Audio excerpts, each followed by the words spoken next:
नमः शिवाय ओम नमः शिवाय हर हर भोले नमः शिवाय नमः शिवाय ओम नमः शिवाय हर हर भोले नमः शिवाय नमः शिवाय ओम नमः शिवाय हर हर भोले नमः शिवाय नमः शिवाय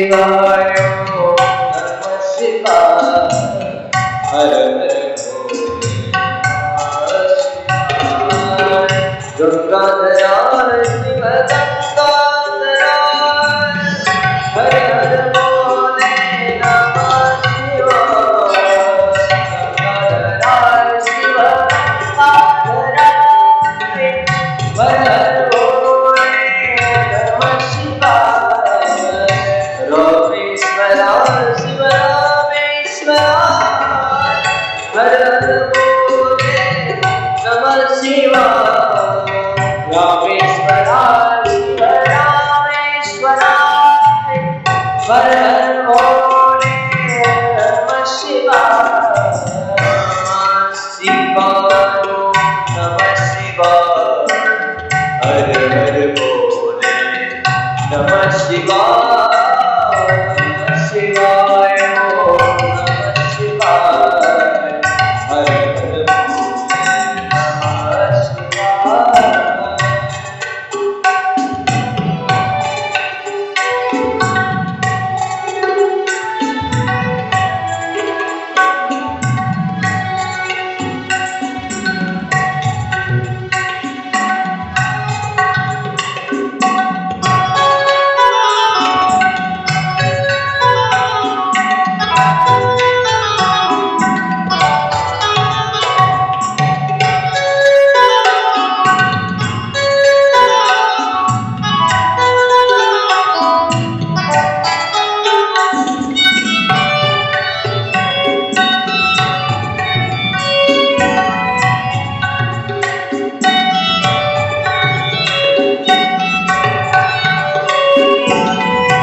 गंगाधराय शिव गंगाधराय हर हर भोले नमः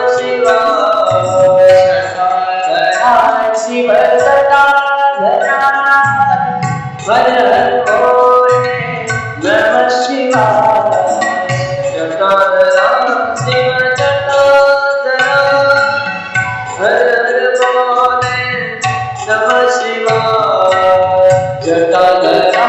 शिव गंगाधराय हर हर भोले नमः शिवाय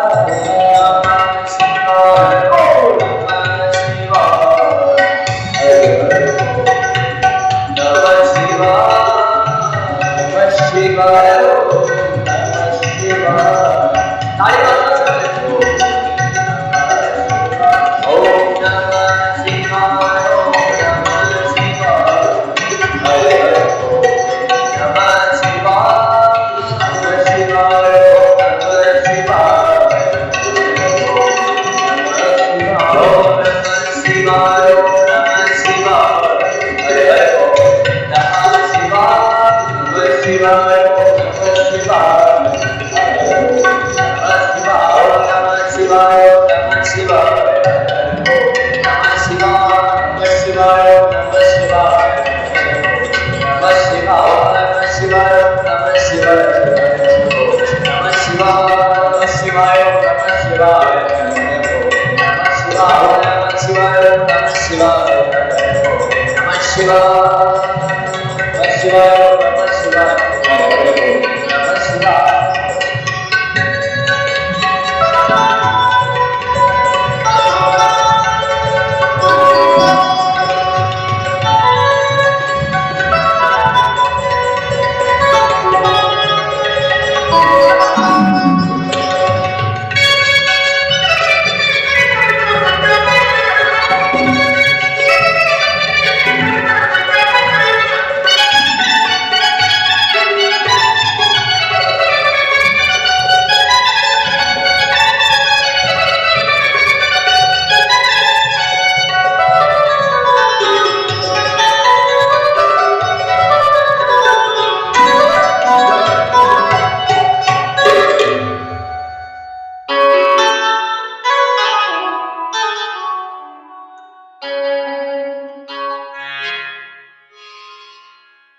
सर्वांनी हात जोडा, डोळे बंद करा आणि 12 ज्योतिर्लिंगाचं स्मरण.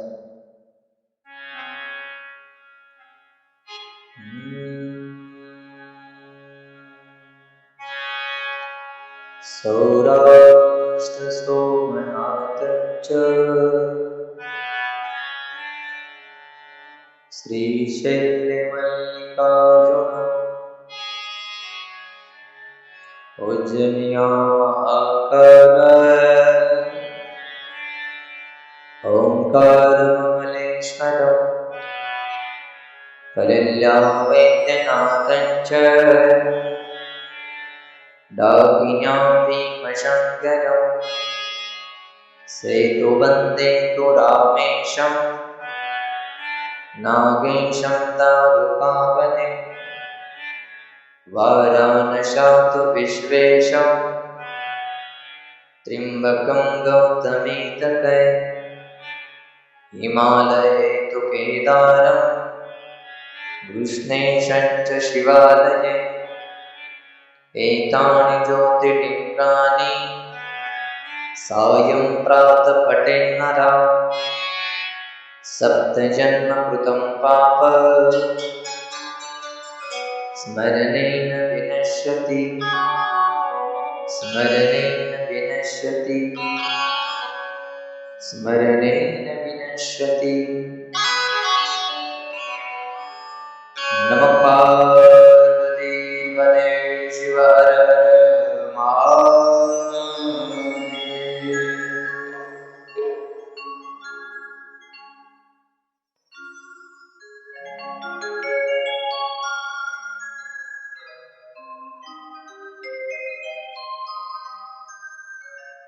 भोलेनाथाच्या चरणकमली लीन हो.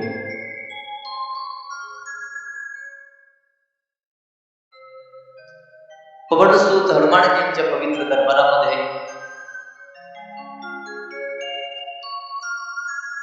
विघ्नहर्ता भगवान श्री गणेशाच्या पावन सानिध्यामध्ये सद्गुरु संत बंडोबा महाराज यांच्या पुण्यतिथीचं पवित्र औचित्य आणि त्याच निमित्ताने गेल्या 40 वर्षापासून हे 41वे वर्ष आपण सर्वजण कायेनं वाचेनं मनानं सहकार्य करून उपस्थिती दर्शवून फार मोठ्या प्रेमाने हा सोहळा संपन्न करतात. वार्षिक नियमाप्रमाणे याही वर्षी अतिशय उत्साहामध्ये सोहळा संपन्न होतो आहे आणि आज या सोहळ्याचा उपांत्य दिवस आहे आणि कथेच्या सांगतेचा दिवस आहे. माझ्या संचितामध्ये ही सेवा साठलेली असेल पण आपल्या सर्वांच्या वतीनं गावकऱ्याच्या वतीनं आमचे परमार्थ स्नेही शिरूभाऊ गायकवाड यांनी गावकऱ्याच्या वतीनं ही सेवा माझ्याकडे सोपवली.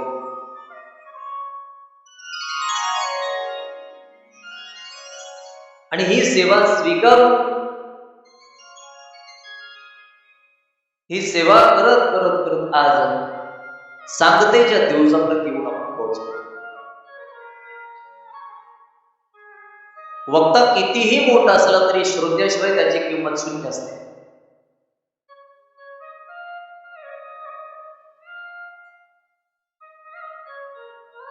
तुमच्यामुळे मला शोभा किंवा श्रोत्यामुळे वक्त्याला शोभा. ज्ञान भरपूर असेल सांगण्यासाठी जर समोर श्रोता नसेल तर उपयोग नाही. आणि म्हणून मोठ्या प्रेमाने भरपूर संख्येने आपण सर्वजण उपस्थित राहिला आजही आहात आणि आपल्या सर्वांच्या उपस्थितीने दुपारच्या सत्रामधील हे शिव महापुराण कथेचं पुष्प आपण गणेशाच्या चरणी आणि हनुमानजींच्या चरणी समर्पित करत आलो. आज हे सांगतेचं पुष्प आपण भगवंताच्या संतांच्या चरणी समर्पित करणार आहोत.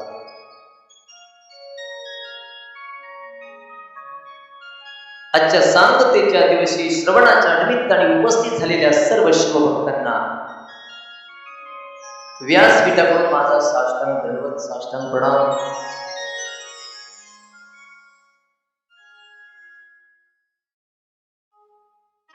पुढे तर मी आपली क्षमा मागेलच, पण आज सांगतेचा दिवस आहे म्हणून गेल्या 6 दिवसामध्ये व्यासपीठावर बोलत असताना एखादा शब्द चुकीचा गेला असेल, आपल्याला आवडला नसेल, माझ्यात एखाद्या कमी जास्त शब्दाने कोणाचा अंतःकरण दुखलं असेल,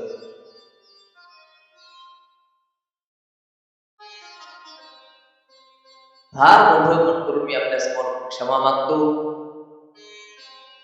तुम्ही ती चूक, तो शब्द पदरात घ्या, माझी मला परत द्या आणि क्षमा करा अशी प्रार्थना करतो.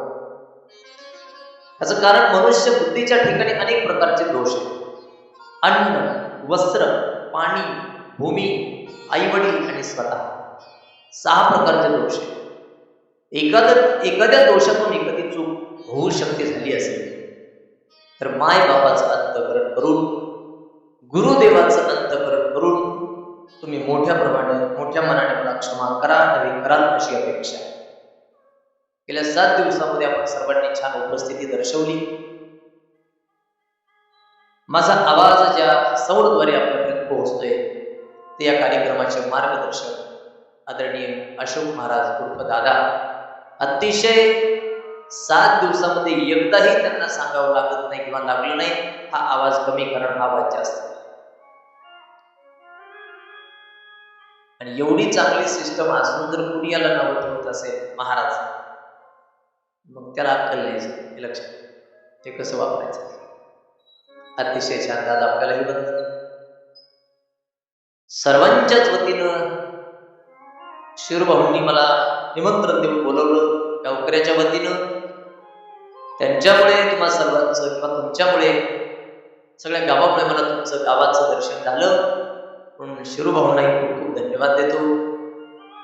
जिथं आम्हाला कुठं जेवायला जायचं असेल, चहा पाण्याला जायचं असेल, आमचे बंडू भाऊ फोन केला की हजर. जिथं बोलवलंय तिथं आम्हाला घेऊन गेले. बऱ्याच जणांचा चहा पिला, बऱ्याच जणांच्या घरी आम्ही भरपूर खाल्लंय. या सगळ्यांच्या ऋणात आम्ही आयुष्यभर राहतो.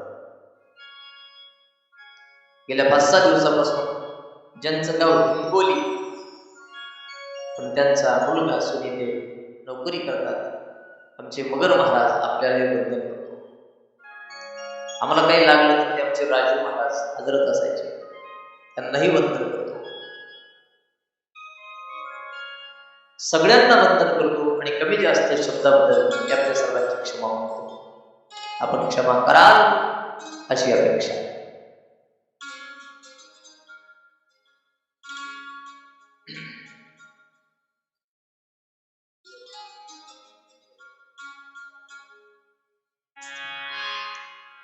सगळ्यांना वंदन करून आजचं पुष्प गणेशाच्या चरणी, हनुमंतरायाच्या चरणी आपण या ठिकाणी समर्पित करू.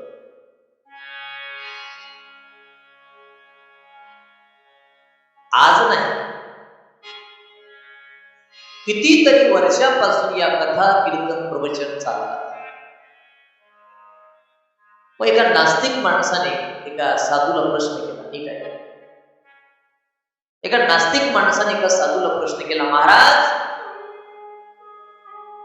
दरवर्षी सप्ताह करतात माणसं, तेच कीर्तन, तेच प्रवचन, तेच भजन आणि त्याच करतात. रोज सुंदर ते ध्यान देवाची भक्ष रूप पाहता लोचन हे चिदान देगा देवा बोली. हे रोज ऐकतो, रोज लोक ऐकतात. एक प्रश्न आहे आमचा तुम्हाला,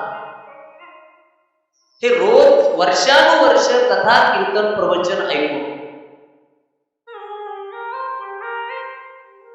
तुमच्या लोकांना कंटाळा येत नाही का? नास्तिक माणसाचा प्रश्न. नास्तिक माणसाचा प्रश्न काय? वर्षानुवर्ष कथा, कीर्तन, प्रवचन, भजन ऐकून करून लोकांना याचा कंटाळा येत नाही का? तर एवढं उत्तर लक्षात ठेवा.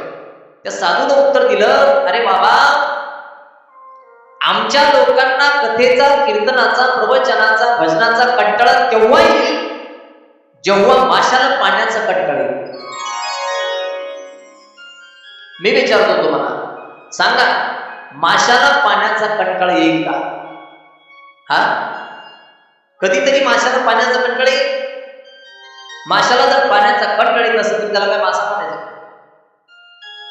माशाला पाण्याचा कंटाळा येऊ शकत नाही, येणारच नाही. का? तर पाणी हे माशाचं जीवन आहे. वर्षानुवर्ष कथा असतील, कीर्तन असतील, प्रवचन असेल, भजन असेल, आपल्याला किंवा आम्हाला त्याचा कंटाळा येत नाही. त्याचं कारण भगवंताची कथा आणि भगवंताचं कीर्तन हे आमचं जीवन. लक्षात, हे आमचं जीवन, हे आमचं जीवन. लक्षात ठेवा. प्रपंच तर कोणाचाही होतो, पशूंचाही होतो, पक्ष्यांचाही होतो, कुणाचाही प्रपंच होत असतो. होत असतो तो प्रपंच, पण करावा लागतो त्याला परमार्थ म्हणायचा. मी बोललोय, कितीही मोठ्या घरातला मोठा कुटुंब प्रमुख गेला तरी कुणाचा संसार थांबलेला नाही. होत असतो तो प्रपंच आहे, पण अट्टहासाने आणि घाईने करावा लागतो त्याला परमार्थ म्हणायचं. का? ही कीर्तन आणि कथा हे भजन आमचं जीवन आहे. त्याच नास्तिक माणसाने त्याच साधूला पुन्हा प्रश्न केला, एक सांगा महाराज, म्हणले काय? या तुमच्या कथा, कीर्तन, प्रवचन किती दिवस चालणार आहे? त्यावेळेस त्या साधूने उत्तर दिलं, चंद्र सूर्य आहे तोपर्यंत चालणार. उत्तर प्रश्न काय होता? या कथा, कीर्तन, प्रवचन किती दिवस चालणार? पटकन साधू बोलून गेला, चंद्र सूर्य आहे तोपर्यंत चालणार. पण दिलेले उत्तर साधूला कमी वाटलं. तो साधू त्या नास्तिक माणसाला बोला, हे थांब रे, मी तुला उत्तर दिलंय की जोपर्यंत चंद्र सूर्य आहे तोपर्यंत कथा आणि कीर्तन चालतील. याच्या पुढे मला तुला उत्तर द्यायचंय. त्या साधूने पुढे तेच उत्तर त्याच्या पुढचं सांगितलं, अरे बाबा, जोपर्यंत चंद्र सूर्य आहे तोपर्यंत कथा कीर्तन चालतील असं नाही. या जगामध्ये जोपर्यंत कथा आणि कीर्तन आहे तोपर्यंत चंद्र सूर्य असतील. ज्या दिवशी हे बन त्या दिवशी ते नसेल.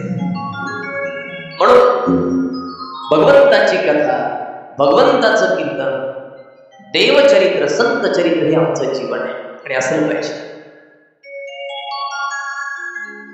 हे बघा, प्रपंच तुम्ही कसाही करा, प्रपंच तुम्ही कितीही करा, प्रपंचाला पूर्ण विराम नाही. नीट आहे. कसाही करा, कुणीही करा, किती काटकसरीने करा, किती मोठा करा, पण प्रपंचाला पूर्ण विराम नाही. म्हणजे कितीही केला तरी अपूर्ण राहतो त्याचं नाव प्रपंच आहे, आणि थोडा केलं तरी पूर्ण होतो त्याचं नाव परमार्थ आहे. काय करायचंय निवड आपल्याला. लक्षात. उदाहरण घ्या. प्रपंचातलं उदाहरण आहे घर आणि परमार्थातलं उदाहरण आहे मंदिर. घर कितीही मोठं बांधा, एखादा तरी नातेवाईक आपल्या घराची चोख काढतो. किती चांगलं बांधलं, किती चांगलं. एखादा तरी नातेवाईक काहीतरी चोख काढतात. इथं हे कमी आहे आणि इथं पाहिजे. बरोबर आहे, खर्च भरपूर आहे, चांगले, पण जरा हे व्यवस्थित वाटत. म्हणजे घर कितीही चांगलं बांधा, अपूर्ण राहील.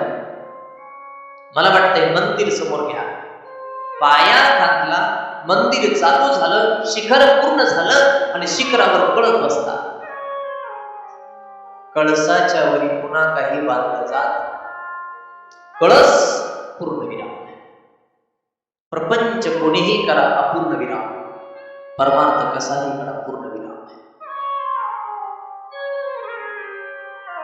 अजून बोलू. काय करायचे निवड आपल्या हातात. हे बघा, नाहीतरी प्रपंच केला तरी आपण मरणारच आहोत आणि परमार्थ केला तरी मरणार आहोत. ऐका, प्रपंच केला तरी एक दिवस मरायचंच आहे आणि परमार्थ केला तरी एक दिवस मरायचंच आहे. निवड करायची, नेमकं काय करून म्हणायचं. 1 मिनिटाची छान कथा सांगतो याच्याकडे.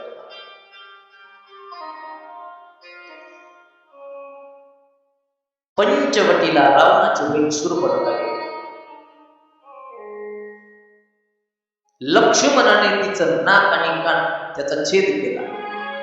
रक्तबंबाळ झालेली शूर्पणखा रावणाच्या लंकेत आहे. रावणाला पंचवटीचा सगळा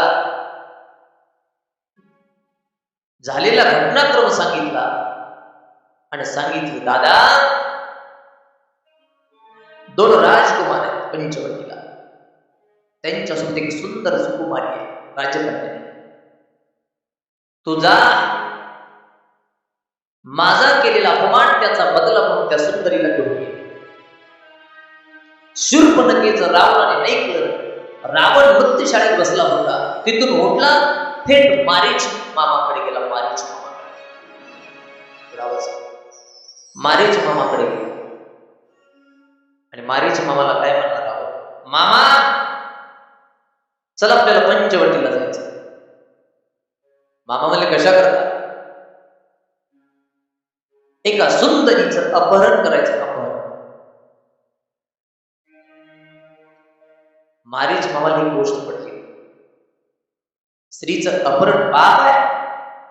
रावणानं मारीच मामाने सांगितलं, मी स्त्रीचं जर अपहरण करायचं असेल तर मी येणार.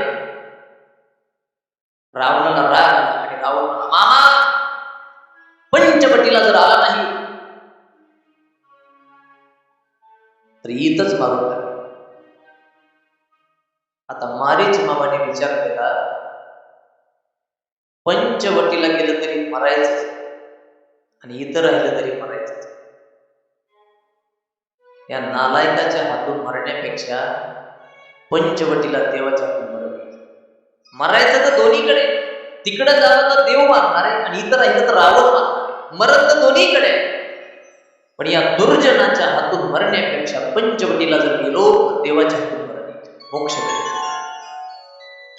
मरण दोन्हीकडे, पण मारीच मामा दुर्जनाच्या हातून मरण स्वीकारत नाही तर देवाच्या हातून येणारं मरण स्वीकारताय. तसं परमार्थ केला तरी मृत्यू आहे आणि प्रपंच केला तरी मृत्यू आहे. नेमकं करायचंय काय याची निवड आम्ही करायची. तर लक्षात ठेवा, प्रपंच करत करत परमार्थ करून आपण मेलो पाहिजे, आपल्याला मृत्यू आला पाहिजे अशी आपली भावना असली पाहिजे.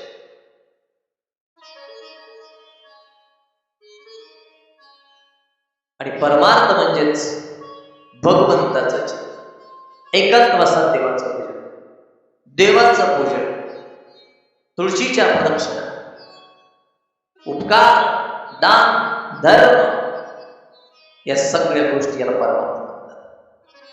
का? हा परमार्थ, या कथा, हे कीर्तन आपलं जीवन येऊ शकतं. आणि याच न्यायाला अनुसरून की भगवंताची कथा, भगवंताचं कीर्तन आमचं जीवन आहे, इतकाच पवित्र भाव आपल्या अंतःकरणात ठेवून आपण गेल्या 6 दिवसापूर्वी कथा ऐकला. 6 दिवसापासून आज 7वा दिवस, अर्थात सांगतेचा दिवस. नैमिषारण्यामध्ये सुद्धा सूत ऋषी शौनकांना अतिशय पवित्र असणारं, शिवाला प्रिय असणारं, महान शास्त्र असणारं, आध्यात्मिक ग्रंथ असणारं पुराण नैमिषारण्यामध्ये सूत ऋषी शौनकांना सांगताय. शिवजीच्या संबंधाने अनेक कथा सुतांनी शौनकांना सांगितल्या. अनेक कथा. सहज नैवेद्य पाहिला तरी काय होतं, सहज भगवंत शंकराचं शिवनाम घेतलं तरी काय होतं, देवराज सारखा ब्राह्मण त्याचाही उद्धार होतो, अधर्मी बिंदुल आणि चंचुला त्यांचाही उद्धार होतो, गुणनिधी नावाचा फक्त नैवेद्य पाहतो तरी तो शिवलोकाला जातो. अशा अनेक कथा सांगतात.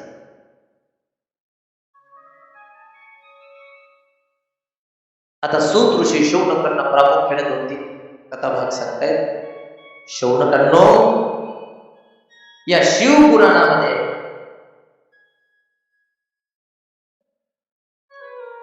भगवान शंकराच्या संबंधाने एक पवित्र व्रत आहे. त्या व्रताचं नाव आहे महाशिवरात्री व्रत. पवित्र असणारं व्रत ते महाशिवरात्री व्रत सूत ऋषी शौनकांना सांगतात.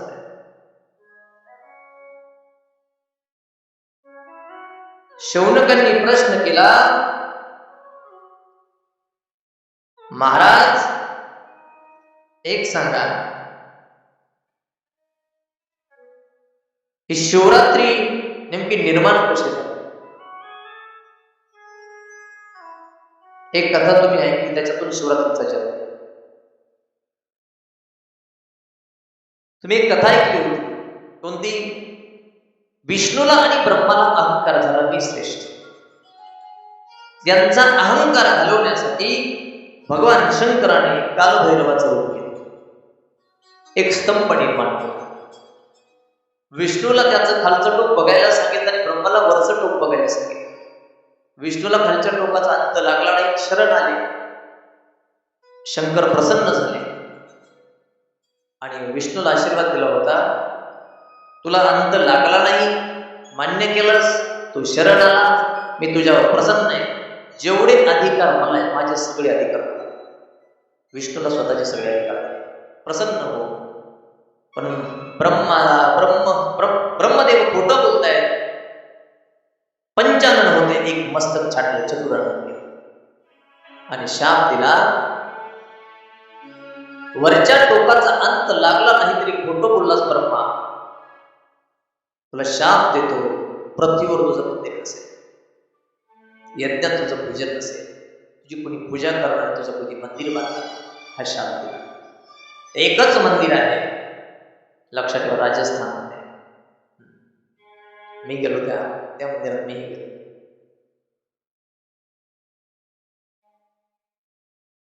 शंकराने ब्रह्माला जर हा शाप दिला नसता किंवा ब्रह्मदेव जर असा खोटा बोलला नसता, तर मला वाटतं जेवढे हनुमंताचे मंदिर आहे, जेवढे महादेवाचे मंदिर, तेवढे ब्रह्माचे मंदिर झाले असते. खोटं बोलल्यामुळे हा शाप स्वीकारावा लागला. आणि बघा मग या दोघांचा वाद मिटला. आता शिवरात्री कशी निर्माण झाली? या दोघांचा वाद मिटून जेव्हा शिवजी म्हणजेच कालभैरव आपल्या स्वस्थानाला जायला निघाले, तेव्हा ब्रह्मदेव आणि सगळे देव त्या कालभैरवाच्या म्हणजे शंकराच्या पुढे आणि काय म्हणले, देवा आम्हा सगळ्यांना तुमची पूजा करायची. कालभैरवाला म्हणजे आम्हाला सगळ्यांना तुमची पूजा करायची आहे. कालभैरवाला म्हणजे शिवजी मान्यता दिली. मग असं सांगताय, विधिवत त्या सगळ्यांनी त्या कालभैरवाची म्हणजे भगवान शंकराची पूजा केली. सुंदर मुकुट त्यांना धारण केला, रत्नजडित कुंडले धारण केली, उटी धूप दीप नैवेद्य चामरे ध्वज यज्ञोपवीत अशा अनेक उपचारांनी कालभैरवाची भगवान शंकराची पूजा केली. मग आता ऐक, तेवढ्या केलेल्या पूजेने भगवान शंकर म्हणजेच कालभैरव प्रसन्न झाले आणि काय म्हणले, कालभैरव म्हणजे शिवजी, हे बघा देवतांनो, आपण केलेल्या पूजेने मी प्रसन्न झालो. ज्या दिवशी तुम्ही माझी पूजा आज केली, हा दिवस परम पवित्र मानला जाईल आणि ज्या दिवशी तुम्ही माझी पूजा केली ती आजची तिथी शिवरात्री या नावाने शिवरात्री.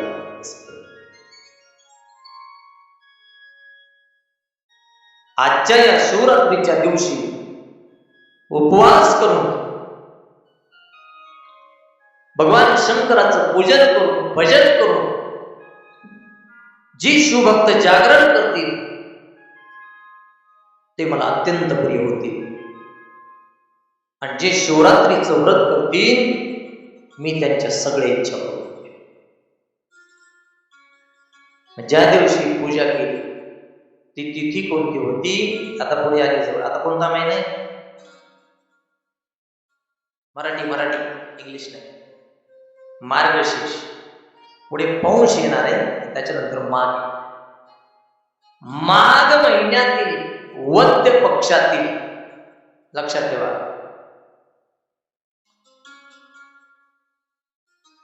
चतुर्दशी ही शिवरात्री लक्षात. 2 महिन्याला झाल्या. मग शौनकांनी प्रश्न केला, महाराज पटलं आम्हाला की शिवरात्रीचा जन्म कसा झाला, शिवरात्री कशी निर्माण झाली कळालं आम्हाला. आणि तुम्ही म्हणलात की शिवरात्रीचं व्रत जर केलं, उपवास धरून, भगवान शंकराचं पूजन करून, जागरण करून, तर प्रसन्न होतात शिवजी आणि त्याच्या इच्छा पूर्ण करतात शिवरात्री करणाराच्या. आणि एक सांगा मला, की शिवरात्रीचं व्रत नेमकं करायचं कसं? तर पुढे त्याच पुढच्या अध्यायामध्ये सूत ऋषी शौनकांना हे शिवरात्री व्रत कसं करायचं करता शास्त्र शुद्ध विधी सांगतात. ऐका शौनकांना, ज्यांना शिवरात्रीचं व्रत करायचंय त्यांनी त्या शिवरात्रीच्या दिवशी ब्रह्म मुहूर्तावर उठायचं. आणि ब्रह्म मुहूर्तावर उठून स्नान करायचं. स्नान शास्त्र काय सांगते काय? 3:30 पावणे 4ला उठून जे स्नान केलं जातं त्याला ऋषी स्नान म्हणायचं.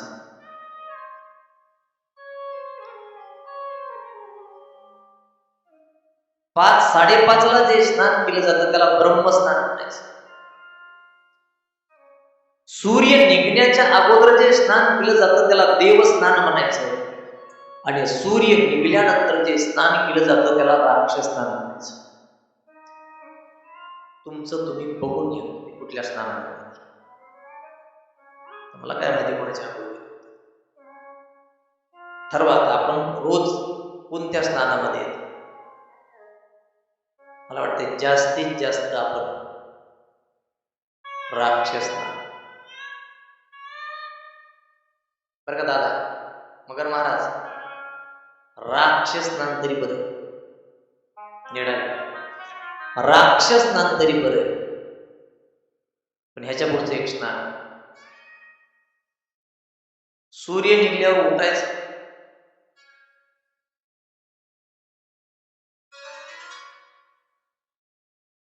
ब्रश,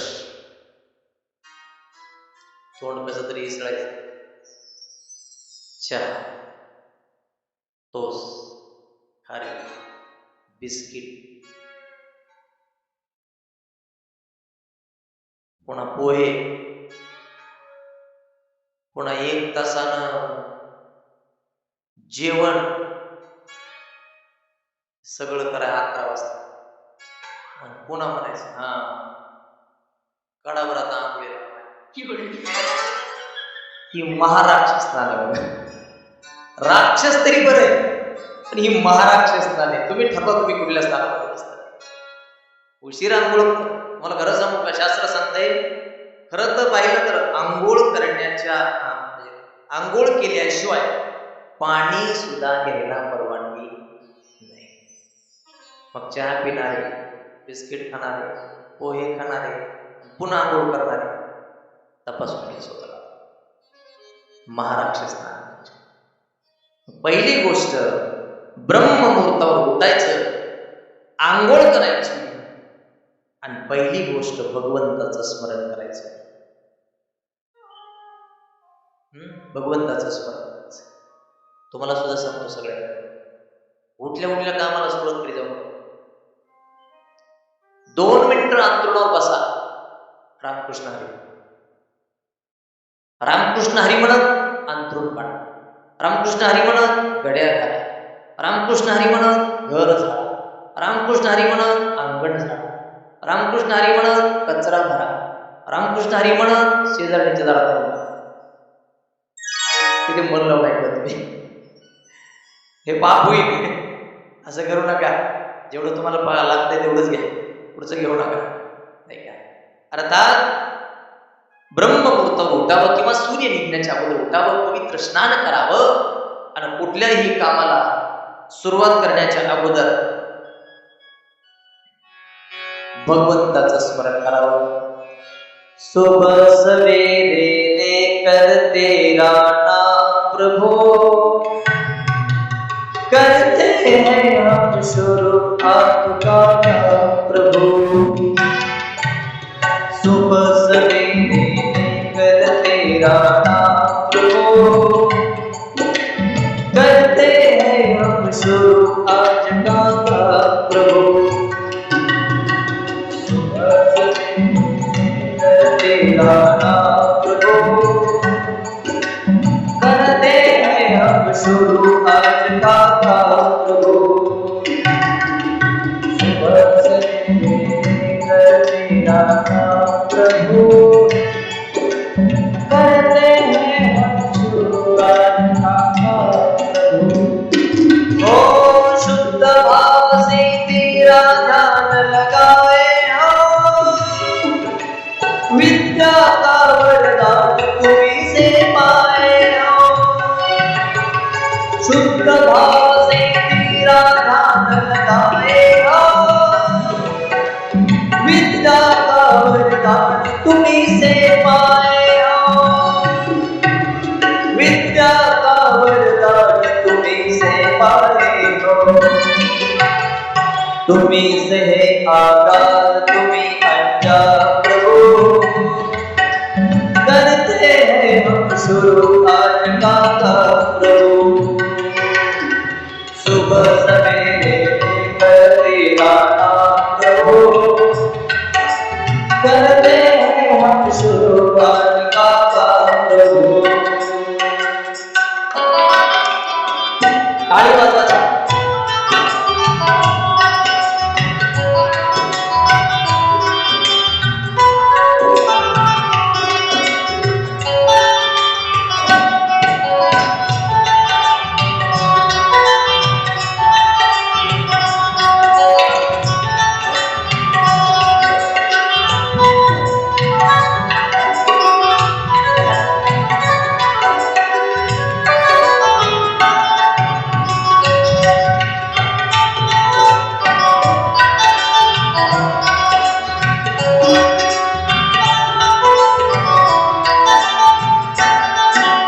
गुरु का सत्कार कभी ना भूले हम,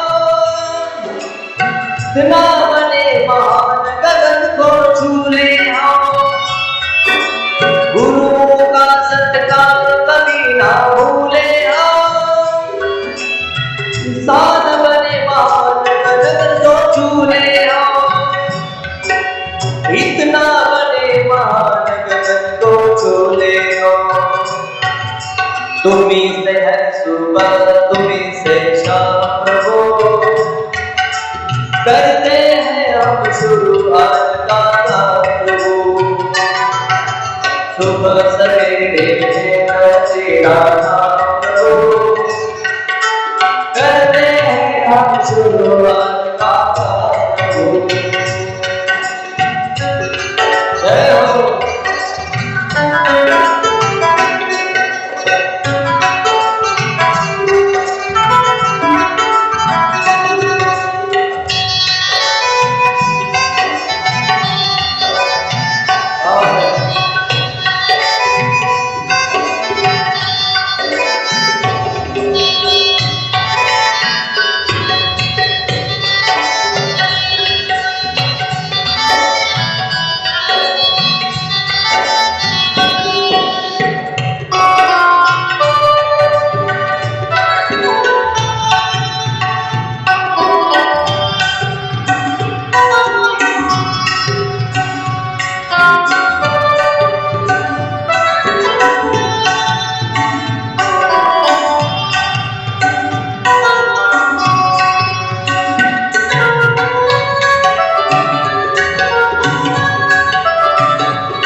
स्नान करा, देवापुढे बसा आणि त्याला सांगा, आम्ही आमच्या कामाची सुरुवात तुझं नाव घेऊनच करतो. सुबह सवेरे लेकर तेरा नाम प्रभु, करते हैं हम शुरू आज का काम प्रभु. शुद्ध भाव से तेरा ध्यान लगाए हो, विद्या का वरदान तुम्ही से पाए हो, विद्या का वरदान तुम्ही से पाए हो. तुम्ही से है आगाज तुम्ही अंजाम प्रभु, करते हैं हम शुरू आज का काम प्रभु. गुरुओं का सत्कार कभी ना भूले हम, इतना बने महान गगन को छूले हम. अरे इतना बड़े महान गगन को छूले हम. तुम्ही से है हर सुबह तुम्ही से शाम प्रभु, करते हैं हम शुरू आज का काम प्रभु. सुबह सवेरे लेकर तेरा नाम प्रभु, अरे करते हैं हम शुरू आज का काम प्रभु. म्हणून शिवरात्री दिवशीच नाही, नेहमी करता ब्रह्ममुहूर्तावर त्यांची सवय असली पाहिजे. स्नान केलं पाहिजे, काहीतरी थोडं पूजन केलं पाहिजे आणि मग जे काय काम असेल ते कामाला सुरुवात केली पाहिजे. सूत्रऋषी शौनकांना सांगतात, शिवरात्रीच्या दिवशी त्याला उपवास म्हणजे हे व्रत करायचंय, त्यांना ब्रह्ममुहूर्तावर उठावं, पवित्र स्नान करावं, उपवास करावा, शिवजीचं स्मरण करावं, त्याच्यानंतर शिवालयात जावं आणि शिवालयात गेल्याच्या नंतर पूजेला प्रारंभ करण्यापूर्वी, लिंगाच्या पूजेला प्रारंभ करण्यापूर्वी एक पवित्र संकल्प मनामध्ये करायचा. संकल्प करायचा, त्याच्यानंतर ओम नमः शिवाय या मंत्राचा जप करायचा. त्याच्यानंतर शिवजीची गीत गायची आणि विधिवत जी काही पूजा असते ती आपण त्या भगवान शिवजीची करायची. आणि महत्वाची गोष्ट, उपवास करायचा आणि त्याच्यानंतर त्या दिवशी जागरण करायचं. जागरण कमीत कमी 12 पर्यंत.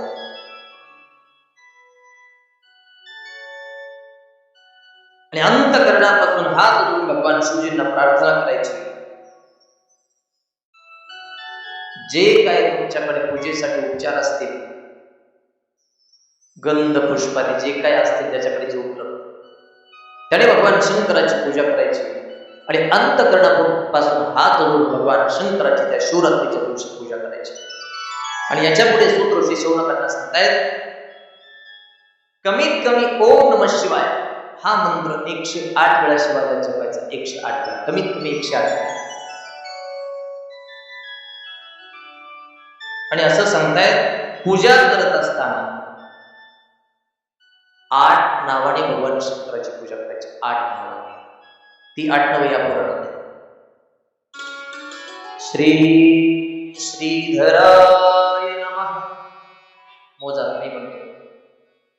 श्री सर्वाय नमः,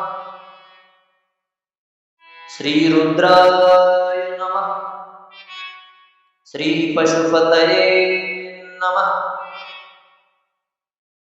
श्री उग्राय नमः, श्री महानाय नमः, श्री भीमनाय नमः, श्री ईशानाय नमः. हे पुराणामध्ये ती नाव आहेत. या 8 नावाने भगवान शंकराची पूजा करायची. आता काय संस्कृत आपल्याला पूजेचे काय मंत्र येणार नाही, मग पूजा करेपर्यंत 8 नावाचा जप करायचा. श्रीधराय नमः, रुद्राय नमः, पशुपते नमः, या 8 नावाचा, उग्राय नमः, महानाय नमः, भीमनाय, श्री ईशानाय नमः, या 8 नावाचा जप करायचा आणि पूजन करत राहा. हळदी कुंकू पुष्प जे काय तुम्हाला व्हायचं वाहत राहायचं शिवरात्रीच्या दिवशी.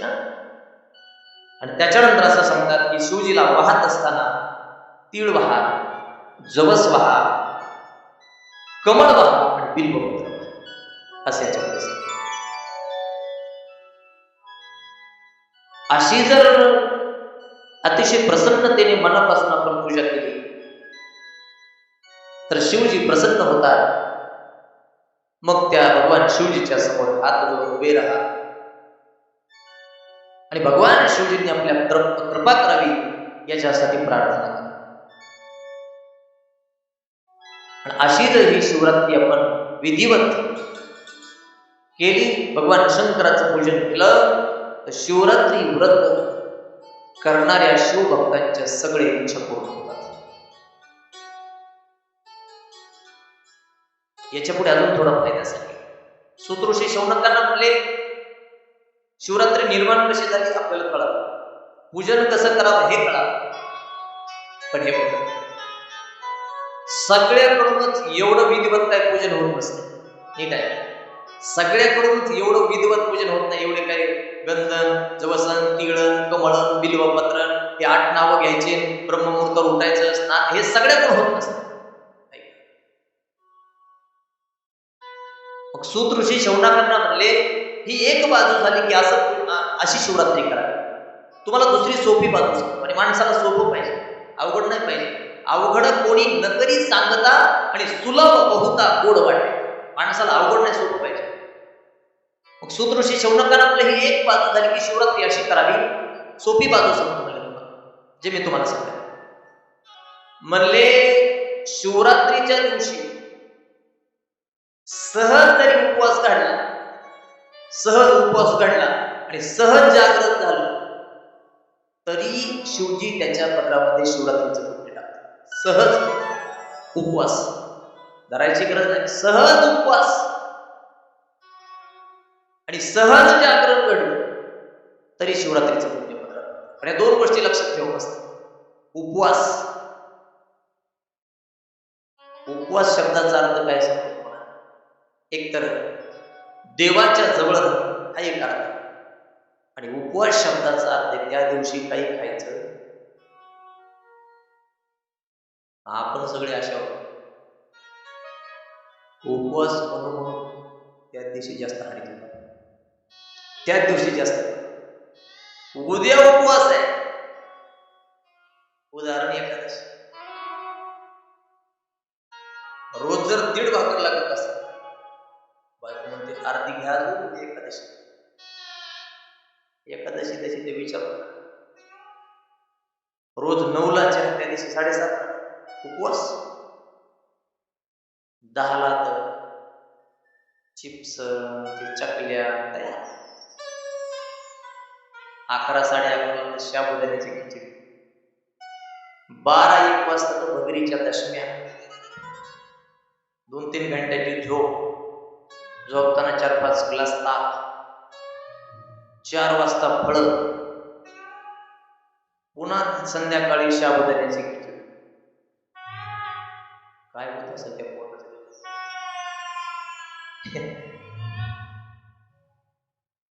जी माणसं नीट आहे काय करायचं, आपण काय करायला बघा, याच्यासाठी याची गरज. जेवताना अंदाज घेताना इकडला घ्यायचा अंदाज. इकडं आवडते माणसं किती भरीत राहतात. जास्तीत जास्त विकार पोटातून उत्पन्न होतात, पाणी असेल किंवा अन्न असेल. त्याच्यामुळे याच्या चवीसाठी याला त्रास द्यायचा हे लक्षात. आणि मग एकादशीच्या दिवशी उपवास म्हणून आपण जास्त खातो. द्वादशी उद्या म्हणता संध्याकाळीच बाप पोराला म्हणते पप्या खारीचा पुडा आणून ठेवू. एकादशी कालची आपण उलट उपवासा दिवशी जास्त खातो. 2 गोष्टी पाहिल्या पाहिजे. एक, उपवासी राहिलं पाहिजे शिवरात्रीला. दुसरी गोष्ट जागरण केलं पाहिजे. कमीत कमी 12 वाजता. या दोन गोष्टी तरी पहा. सूत्रऋषी म्हणले सहज शिवरात्री घडली तरी माणसाचं कल्याण. म्हणले पुराणात एखादी कथा आहे का? म्हणले हो आहे. मग सहज शिवरात्री घडली तरी माणसाचं कल्याण कसं होतं, त्याला फळ कसं भेटतं, याच्यासाठी कथा सांगितली पुराणामध्ये. सूत्रऋषी सांगतायत प्राचीन काळामध्ये गुरुद्रोह नावाचा एक भिल्ल व्याध, चांगला माणूस नाही तो, पशु पक्ष्यांना मारणं हे त्याचं काम. आई वडील लेकरांना सांभाळणं हे त्याचं काम आहे, कर्तव्य. एक दिवस जंगलामध्ये शिकारीसाठी निघाला. ज्या दिवशी शिकारीसाठी निघाला तो दिवस शिवरात्रीचा. सहज घडली तरी कसं कल्याण होते. दिवस शिवरात्रीचा आहे, तिथी शिवरात्रीची. दिवसभर फिरला पण त्याला एखादं श्वापद भेटलं नाही, प्राणी भेटला नाही. एक ओढा पाण्याचा वाहतोय.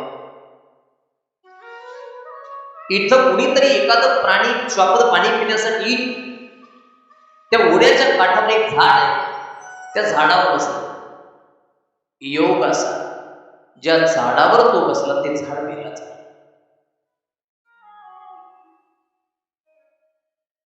पण त्याला भरपूर फांद्या होत्या, भरपूर पाला होता. पाण्याकडलं त्याला बरोबर दिसत नव्हतं एखादा प्राणी आहे. पाणी प्यायला आलेला प्राणी दिसावा म्हणून हा काय करायचा, ती पानं तोडायचा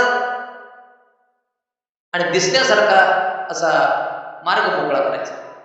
पानं तोडायची दिसावं म्हणून खाली टाकायची, पानं तोडायची खाली टाकायची, पानं तोडायची खाली टाकायची. पण अजून योग असा त्याच्या जीवनामध्ये. त्या बेलाच्या झाडाखाली एक जुनाट शिवलिंग आहे, जे गवताने आणि मातीने असं झाकून गेलं. योग किती चांगला आहे त्याचा. योग इतका चांगला आहे, ज्या दिवशी शिकारीला निघाला ती तिथी शिवरात्रीची. ज्या झाडावर बसतात ते झाड बेलाचं. जी पानं तोडतोय ती बेलाची आहेत, खाली टाकतोय ती पडतात महादेवाच्या पिंडीवर. हे सगळं सहज होते. त्याला माहित नाही आज शिवरात्रीची तिथी, मी ज्या झाडावर बसतो ते झाड बेलाचं आहे, खाली शिवलिंग आहे, असं काही माहित नाही. पण ऐका, दिवसभर खायला न मिळाल्यामुळे उपवास घडला. पुढे प्राणी दिसावं म्हणून पानं तोडायची आणि खाली टाकायची, ती लिंगावर पडायची. एवढ्यानेच भगवान शंकर प्रसन्न झाले. होतात शिव भोळा चक्रवर्ती. ते भोळ दैवत आहे ना, कैलासीचा देव भोळा चक्रवर्ती, पार्वतीचा पती योगीराज. भोळ दैवत आहे ना. शिवजीची त्याच्यावर अदृश्य कृपा झाली. म्हणजे शिवजी काही प्रकट झाले नाही, पण त्याच्यावर कृपा केली. आणि तेवढ्यामध्ये एक हरणी पाणी पिण्यासाठी. पण आतापर्यंत हरणाला किंवा कुठंतरी श्वापदाला मारावं म्हणूनच हा बसला होता. पण बेल त्या लिंगावर पडल्यामुळे, शिवरात्रीचा उपवास घडल्यामुळे शिवजीची कृपा झाली आणि याची वाईट वृत्ती त्याच्यामध्ये बदल झाला. पहिली गोष्ट, सहज घडलेल्या व्रताने शिवरात्रीने याच्या बुद्धीचं परिवर्तन झालं. हरणाला मारण्यासाठीच बसला होता, पण शिवजीची कृपा झाल्यामुळे बुद्धीमध्ये बदल झाला. आणि विचार केला, काय वाईट माणूस आहे. असे कितीतरी हरणी मी मारल्या. आज हिला मारायच बसलोय, पण मला आज हिला मारावं वाटत का? बुद्धीमध्ये बदल झाले. दुष्ट बुद्धी निघून गेली, त्या ठिकाणी सद्बुद्धी निर्माण झाली. कितीतरी हरणी मारल्यात. आतापर्यंत हरणी जेवढ्या मारल्या त्यांच्या पाडसाची काही अवस्था झाली असेल. हिला जर मारलं तर हिच्या पाडसाची काही अवस्था होईल. सहज घडलेल्या शिवरात्रीच्या व्रताने शिवजीची कृपा झाली. दुष्ट बुद्धीचं परिवर्तन सद्बुद्धीमध्ये झालं. दुष्ट बुद्धीचं परिवर्तन सद्बुद्धीमध्ये झालं आणि त्यानं हातातला तो धनुष्य खाली टाकला. निश्चय केला, याच्यानंतर एकाही प्राण्याचा जीव घ्यायचा नाही. हे कशाने परिवर्तन झालं? तर सहज घडलेल्या शिवरात्री. अरे प्राण्याला मारण्यासाठी धनुष्य हातामध्ये घेतलेला तो भिल्ल सहज शिवरात्री घडते आणि धनुष्य खाली टाकून देतोय आणि विचार करतोय आतापर्यंत भरपूर हिंसा केली आपण, याच्यानंतर आपल्या जीवनामध्ये अहिंसा आणायची, जीवन अहिंसेनं जगायचं. हा निश्चय केला, दुर्बुद्धी टाकून दिली आणि सद्बुद्धी धारण केली. आणि हा चांगला निश्चय केल्याबरोबर साक्षात भगवान शंकर त्याच्या समोर प्रकट झाले. नमः पार्वतीपते शिव हर महादेव. आशीर्वाद दिला. तिथून पुढे चांगला प्रपंच त्याला केला आणि अंत समयी भगवान शंकर त्याला शिवलोकाला घेऊन गेले. बघा, मुद्दाम शिवरात्रीचं व्रत यानं केलं नव्हतं. सहज शिवरात्रीचं व्रत केलं तरी त्याला शिवलोकाची प्राप्ती झाली. दुर्बुद्धीचं परिवर्तन सद्बुद्धीमध्ये झालं आणि भगवान शंकराची कृपा झाली. सूत ऋषी शौनकांना म्हणतायत, अरे सहज शिवरात्री घडली तर एवढा फायदा आहे. माणसाने ठरवून जर शिवरात्रीचं व्रत चांगलं केलं तर शिवजी त्याच्या पदरामध्ये काय टाकणार? काय टाकणार? त्याच्यामुळे आपली व्रत, आपल्या उपासना, आपली साधना, आपला परमार्थ थोडा करा. जगाला आवडू नाही आवडू द्या, देवाला कसा आवडेल याचा विचार करा. देवाला आवडेल असं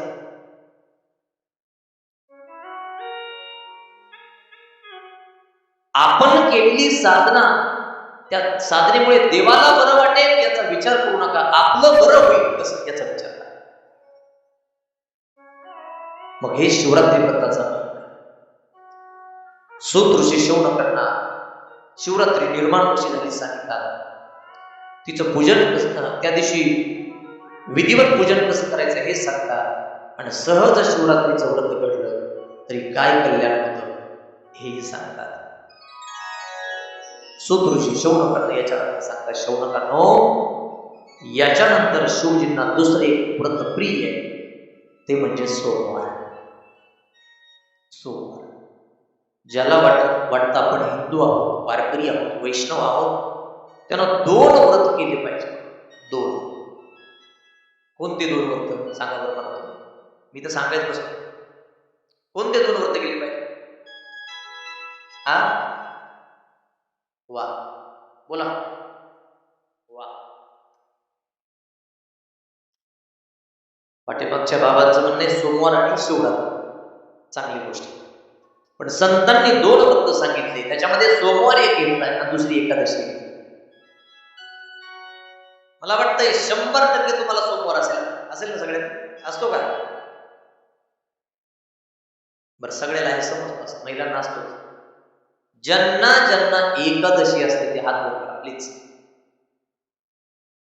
इमानदारीनं महाराजाला बरं वाटत तरी 10% असे हात आहेत जे खालीच होते. आता कशामुळे करत नाहीत मला माहित नाही, पण जी माणसं एकादशी करत नाही, जे माणूस एकादशी व्रत करत नाही, ते जिवंत असलं तरी ते प्रेत असत. असं मी नाही म्हणत, तुकाराम महाराज म्हणतात, जया नाही नेम एकादशी व्रत जाणावे ते प्रेत सर्व लोक. जे एकादशी व्रत करीत नाही ते प्रेतच. प्रेतच राहायचं असेल तर मरुस्त करू नसेल त्या यादीमध्ये जायचं एकादशी. चला, एकादशी आणि सोमवार. शिवजींना एकादशी विष्णूला प्रिय आहे, अर्थात पांडुरंगाला प्रिय आहे, आणि सोमवार महादेवाला. सोमवारचं सूत ऋषी शौनकांना सांगतायत, या 16 सोमवार व्रताची कथा फार महान आहे. फिरता फिरता म्हणजे शिव पार्वती एका शिवालयामध्ये जात आहेत आणि त्या शिवालयामध्ये सारीपाट खेळतात शिव पार्वती. आणि सारीपाट खेळत असताना खेळ पूर्ण झाला, कोण जिंकलं? तिथे एक गुरव आहे. त्याला विचारलं पार्वती मातेने, आम्हा दोघांमध्ये कोण जिंकलं? तर गुरव खरं बोलला. गुरव म्हणला भगवान शंकर जिंकले. पार्वतीला राग आला आणि त्याला शाप दिला, तू कोडी होशील, तुला कोड फुटेल,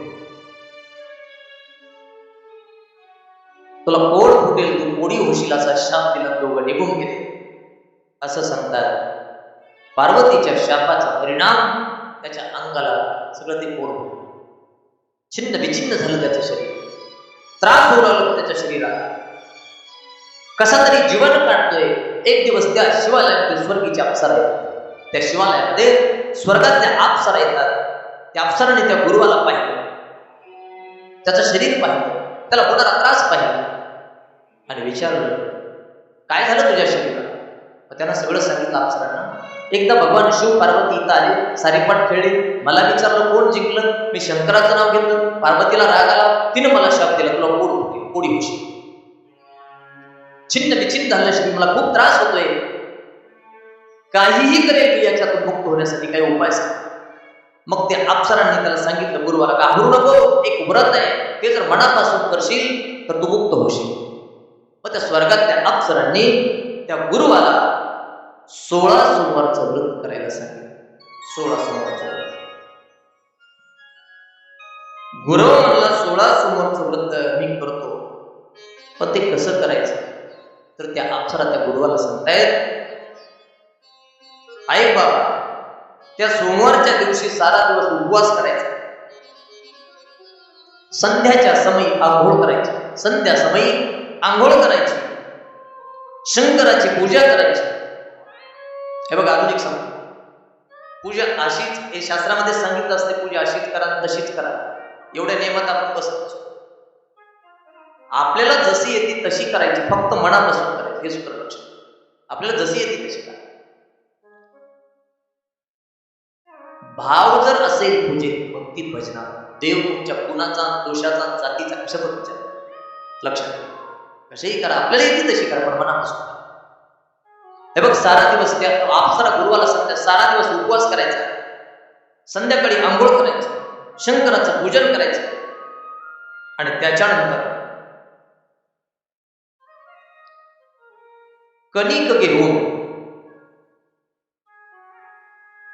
त्याच्यामध्ये तूप आणि गुळ घालून त्याचा चूरमा करायचा. तो शिवालयात न्यायचा. भगवान शंकर त्याचा नैवेद्य दाखवायचा. ऐक, त्या चुरम्याचे 3 भाग करायचे. त्या अप्सरा त्या गुरुवाला सांगतात, एक भाग देवाला द्यायचा, दुसरा भाग ब्राह्मणांना किंवा गाईला द्यायचा, आणि तिसरा भाग घरी नेऊन सहकुटुंबाने तो सेवन करायचा. असे एक नाही, असे 16 सोमवार व्रत करायचं. आणि मग 17व्या सोमवारी विधिवत विद्वान ब्राह्मणाला बोलवायचं. इथे शब्द घातलाय पुराणाला, विद्वान ब्राह्मण. सगळ्याच ब्राह्मणाला पूजा चांगली येतात असं नसतं, नीट आहे. काही जण असे असतात, या भाऊ घ्या भाऊ, ज्याने अभ्यास भरपूर केला. मी कोणाची टीका करत नाही, निंदा करत नाही, कोणी कोणाला म्हणजे मनाला लावून घेतो, पण ज्यानं भरपूर अभ्यास केलाय त्याला माहिती कशी पूजा करायची. पूजा, तुम्हाला खरं सांगू, पूजा कशाला म्हणायचं? देवाच्या पुढं माणूस बसला की देवासाठी माणसाच्या डोळ्यातून पाणी आणायचे. कंठी प्रेम दाटे नाही निघत. देवाच्या पुढं बसला माणूस पूजाला की पाणी आलं पाहिजे. पण येत आहे का आपल्या? म्हणून ब्राह्मणांना नियम काढावा लागलाय. डोळ्याला पाणी लावा, हातून येईना बाहेरून तरी लावा, नीट आहे. हातून पाणी आलं पाहिजे. हातून कंठी प्रेम दाटे नाही, नाही म्हणजे डोळा, नीर म्हणजे पाणी, नीर लोटे, मग हृदय प्रगती राहा.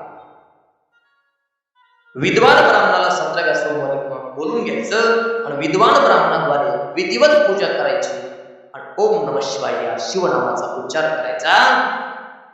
असं 16 सोमवारचं व्रत केलं तर या संकटातून मुक्त होशील. अप्सराने सांगितल्याप्रमाणे तो गुरव ते 16 सोमवारचं व्रत करतो. 17व्या दिवशी विधिवत विद्वान ब्राह्मणाद्वारे त्याचं पूजन करतो आणि त्याचं ते 16 सोमवारचं व्रत पूर्ण झाल्याबरोबर भगवान शिवजी त्याच्यावर प्रसन्न होत आहे आणि पार्वतीने तो शाप दिलाय, ज्याच्यामुळे त्याचं शरीर छिन्न विछिन्न झाले, त्याला त्रास होतोय, पोट फुटले. त्या 16 सोमवाराच्या व्रताने तो कोरमुक्त झाला. नम पार्वती पदे शिवा महादेव. शिवरात्रीचं व्रत सांगितलं, त्याच्यानंतर 16 सोमवारचं व्रत सांगितलं, आणि आता सूत ऋषी शौनकांना सांगताय, शौनकांनो, याच्यानंतर शिवजींनी अनेक राक्षसांचा वध केला, अनेक राक्षस उन्मत्त झाले. त्याच्यामध्ये तारकाक्ष नावाचा राक्षस त्याचा वध केला. त्याच्यानंतर कमलाक्ष नावाचा राक्षस त्याचा वध केला. त्याच्यानंतर विद्युन्माली नावाचा राक्षस आहे त्याचा वध केला. हे तारकासुराचे पुत्र आहेत बरं का, हे 3 राक्षस, तारकाक्ष, कमलाक्ष आणि विद्युन्माली हे तारकासुराचे पुत्र आहेत. ऐका, या तिघांचा वध केला. त्याच्यानंतर शंखचूडाचा वध केला. त्याच्यानंतर बाणासुराचा वध केला. त्याच्यानंतर गजासुराचा वध केला आणि त्याच्यानंतर भस्मासुराचा वध केला. अशा अनेक राक्षसांना मारले. आणि या राक्षसांना मारण्यासाठी भगवान शंकराने वेगवेगळे अवतार धारण केले. शिवजीचे अनेक अवतार सांगितले सुतांनी शौनकांना. एक अवतार आहे वैश्यनाथ, पुढा दुसरा अवतार आहे यतीनाथ, तिसरा अवतार आहे द्विजेश्वर, चौथा अवतार आहे कृष्णदर्शन, 5वा अवतार आहे आयुधेश्वर, 6वा अवतार आहे भिक्षुवर्य, 7वा अवतार आहे सुदेश्वर, 8वा अवतार आहे ब्रह्मचारी, 9वा अवतार आहे नर्तक नट, 10वा अवतार आहे साधू वेशधारी, 11वा अवतार सांगितला द्विज अवतार, 12वा अवतार सांगितला अश्वत्थामा अवतार, 13वा अवतार सांगितला किरात अवतार, आणि त्याच्यानंतरचे अवतार घेतले जे 12 ज्योतिर्लिंगाच्या रूपाने या ठिकाणी आपल्या देशामध्ये स्थापित झाले. सूत ऋषी शौनकांना त्या पुराणाच्या शेवटी 12 ज्योतिर्लिंगाचं चिंतन सांगताय. आपण तो रोज स्मरण करतच होतो पहिल्यांदा, पण अजून एकदा ज्योतिर्लिंगाचं आपल्याला थोडं चिंतन करायचंय. त्याच्यामुळे 1 मिनिट सगळ्यांनी हात जोडा, डोळे बंद करा आणि 12 ज्योतिर्लिंग आपल्या डोळ्यासमोर आणा, किंवा ज्यांनी ज्या ज्योतिर्लिंगाचं दर्शन घेतलंय, बघितलंय, ते ज्योतिर्लिंग आपल्या डोळ्यासमोर आणा.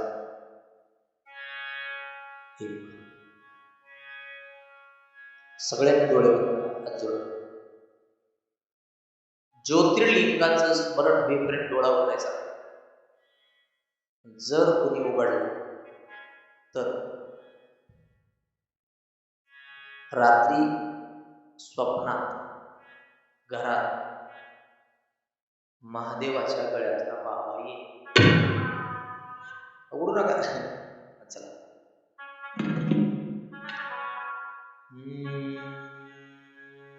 बस एक कृपा. सौराष्ट्र सोमनाथ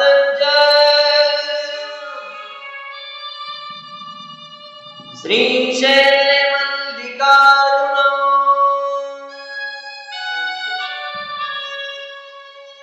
पूजनीय काल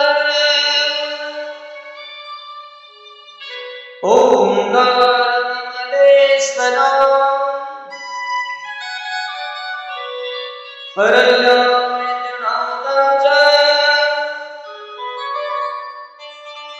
नमलेश्वर शंकर सेतु बंदे तु रामेश नागेश मदारुकावने वाराणसी विश्वेश त्र्यंबकं गौतमी तटे हिमालय केदार कृष्णेशं शिवालये एकानि ज्योतिर्लिंगानि सायं प्रातःपठेन सप्तजन्म कृतं पाप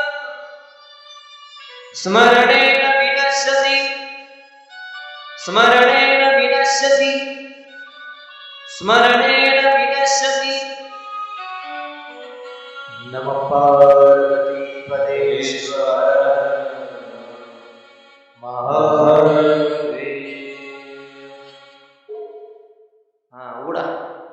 जातात झोपेत असते. काही जण मी उघडले हे 12 ज्योतिर्लिंगाच असतात. इको कमी करा.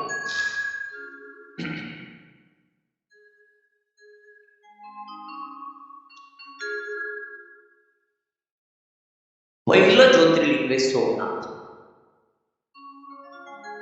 दुसरं ज्योतिर्लिंग आहे मल्लिकार्जुन, तिसरं ज्योतिर्लिंग आहे महाकाल, चौथं ज्योतिर्लिंग आहे ओंकारेश्वर, पाचवं ज्योतिर्लिंग आहे केदारेश्वर, सहावं ज्योतिर्लिंग आहे भीमाशंकर, सातवं ज्योतिर्लिंग आहे विश्वेश्वर काशी विश्वनाथ, आठवं ज्योतिर्लिंग आहे त्र्यंबकेश्वर, नववं ज्योतिर्लिंग आहे वैद्यनाथ जे आमच्या जवळ अतिशय जवळ, 10वं ज्योतिर्लिंग आहे नागेश्वर, 11वं ज्योतिर्लिंग आहे रामेश्वर आणि 12वं ज्योतिर्लिंग आहे तुमच्या जवळ घृष्णेश्वर.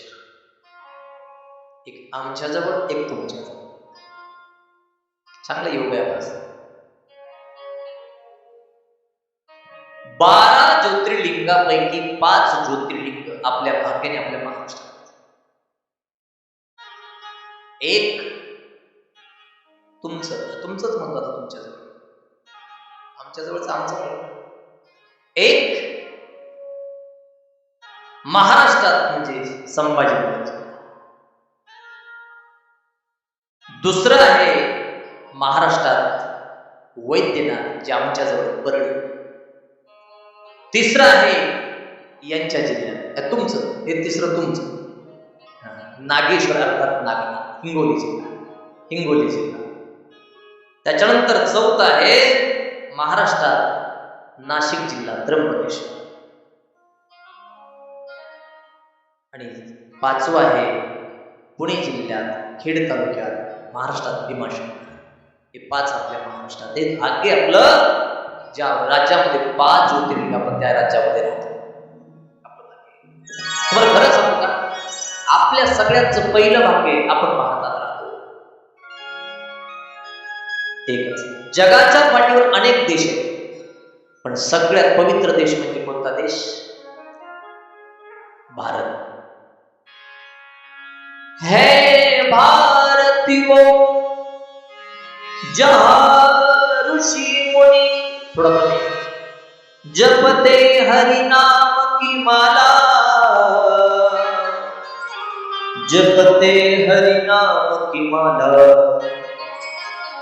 जहाँ सूरज सबसे आगे पहले डाले अपना डेरा, भारत देश मेरा, वो भारत देश मेरा, जहाँ डाल डाल में सोने की चिड़िया करती है बसेरा, वो भारत देश मेरा, वो भारत देश मेरा, जहाँ सत्य हिंसा और धर्म का पग पग लगता तेरा, भारत देश मेरा, वो भारत देश मेरा, भारत देश मेरा, वो भारत देश मेरा. क्या बात है.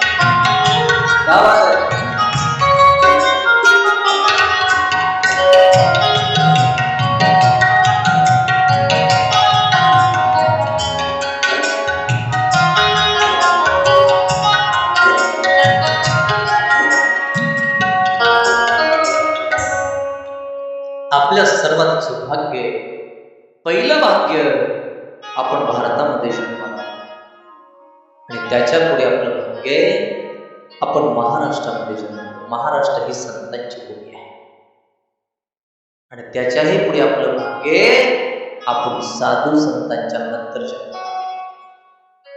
लक्षात घ्या.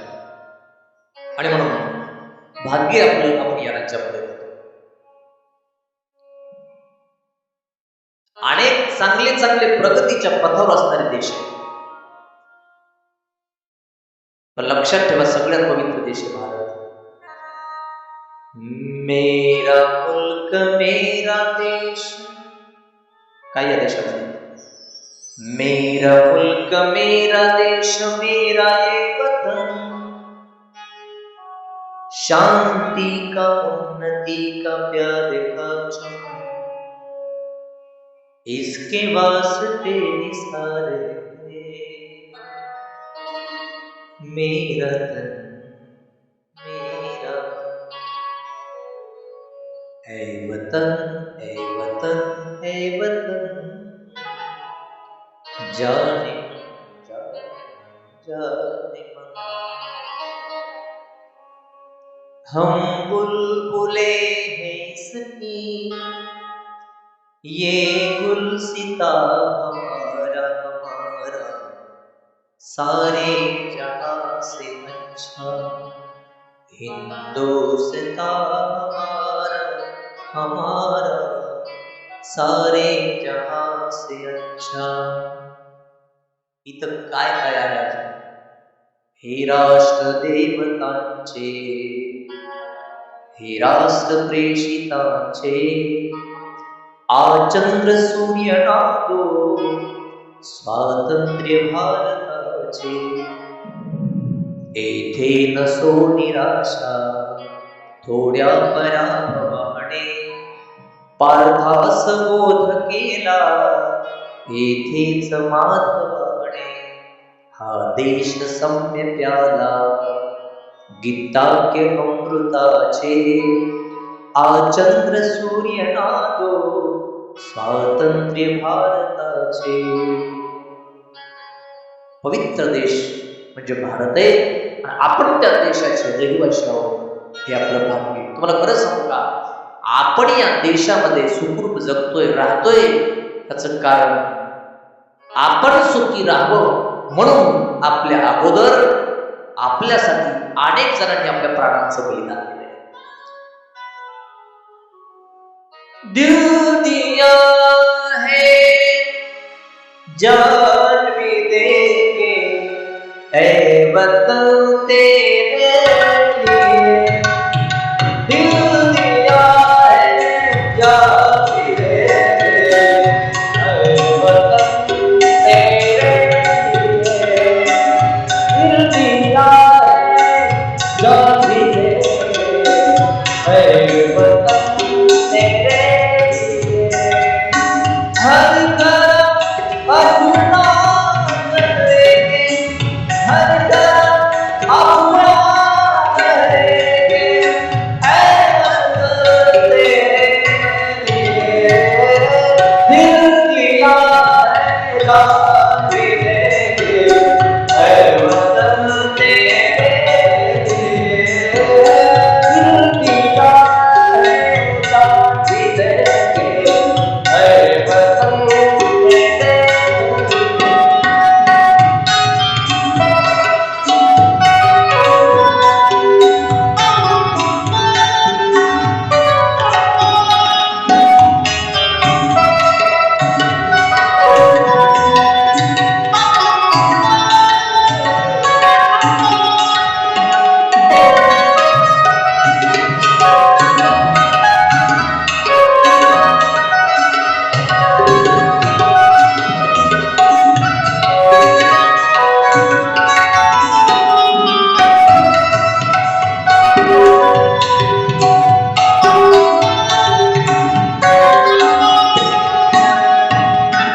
तू मेरा दरबार, तू मेरा दरबार, तू मेरा अभिमान है.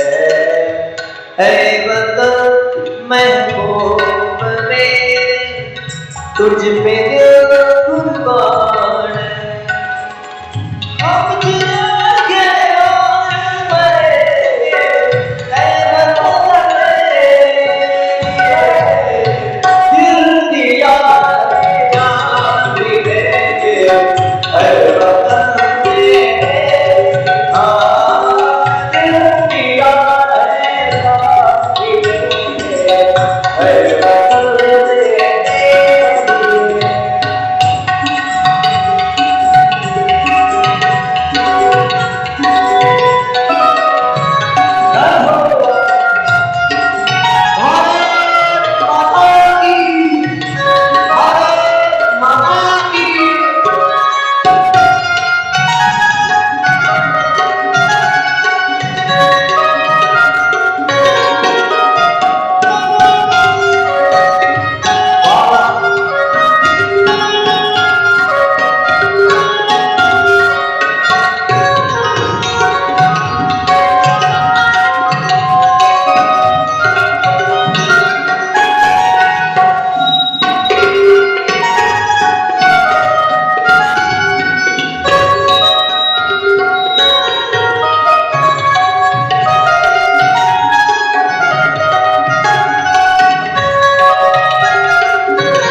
कृष्ण अवतार झाला, राम अवतार झाला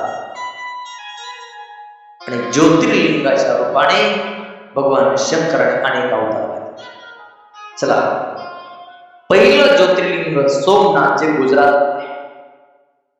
दुसरं ज्योतिर्लिंग मल्लिकार्जुन श्रीशैल म्हणजे आंध्र प्रदेशात, तिसरं ज्योतिर्लिंग महाकाल मध्य प्रदेश उज्जैन, चौथं ज्योतिर्लिंग ओंकारेश्वर तेही मध्य प्रदेश, पाचवं ज्योतिर्लिंग केदारनाथ म्हणजे केदारेश्वर जे हिमालयात. केदारनाथ बद्रीनाथला कोणी गेलं तर हातवर करतात, म्हणजे 100% 10% जाऊ लागतात. काही जणांकडे पैसे नसतात, काही जणांकडे वेळ नसेल, काही जणांना प्रवास सहन होत नसेल, आणि काही जण लोकांचा ऐकून घाबरते. नग बाबा एसटी खाली जाते ती ट्रॅव्हल्स, इथंच आपलं केदारनाथ, लोक घाबरत असतात.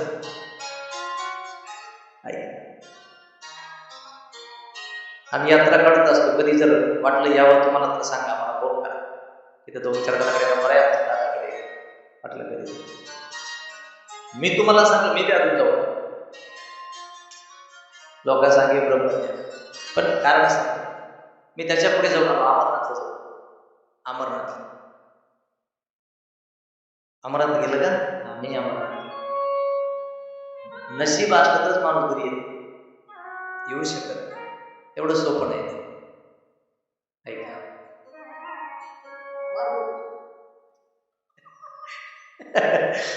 ऐका, शक्य झालं तर हट्ट नाही, तुम्ही कधीतरी जाऊन या. मी तुम्हाला बोललो, केदार बद्रीला गेलो नाही, अमरनाथला जाऊ आणि केदारनाथला जा. चला, ऐका, केदारेश्वर 5वं, 6वं भीमाशंकर पुणे जिल्ह्यात, 7वं विश्वेश्वर म्हणजे काशी विश्वनाथ वाराणसीला, 8वं त्र्यंबकेश्वर नाशिक जिल्हा, 9वं वैद्यनाथ बीड जिल्हा आमचा जिल्हा, 10वं नागनाथ किंवा नागेश्वर औंढ्याला हिंगोली जिल्हा, 11वं रामेश्वर तामिळनाडू राज्यात आणि 12वं कृष्णेश्वर तुमच्या जिल्ह्यात. तुम्ही भाग्यवान. चला, एका ज्योतिर्लिंगाचा थोडा विचार करू आणि आपण या कथेची पूर्णावधी करू. सूत ऋषी शौनकांना सांगतायत, शौनकांनो, पहिलं जे ज्योतिर्लिंग आहे ते सोमनाथ अर्थात सोमेश्वर, जे गुजरातमध्ये आहे. शिवजींचा सोमेश्वर म्हणजे सोमनाथ नावाचा पहिला अवतार सौराष्ट्रामध्ये अर्थात गुजरातमध्ये झाला. त्या गुजरातमध्ये अर्थात सौराष्ट्रामध्ये लिंग रूपाने शिवजी सोमनाथ किंवा सोमेश्वर या रूपाने स्थित आहे. शौनकांना सांगितलं, गुजरातमध्ये सोमेश्वराचा अवतार चंद्राचं दुःख नाहीसं करण्यासाठी झाला. चंद्राचं दुःख गुजरात. दुसरा मल्लिकार्जुन हा अवतार श्रीशैल पर्वतावर झाला. आता हे कसा अवतार झाला ती कार्तिकीची कथा तुम्ही ऐका. गणपतीचं लग्न अगोदर केलं म्हणून त्याला राग आला, ते क्रौंच पर्वतावर निघून गेला. क्रौंच पर्वतावर, ऐका, क्रौंच पर्वतावर निघून गेला आणि पुढे काही दिवसांनी, ऐका, काही दिवसांनी भगवान शिव आणि पार्वती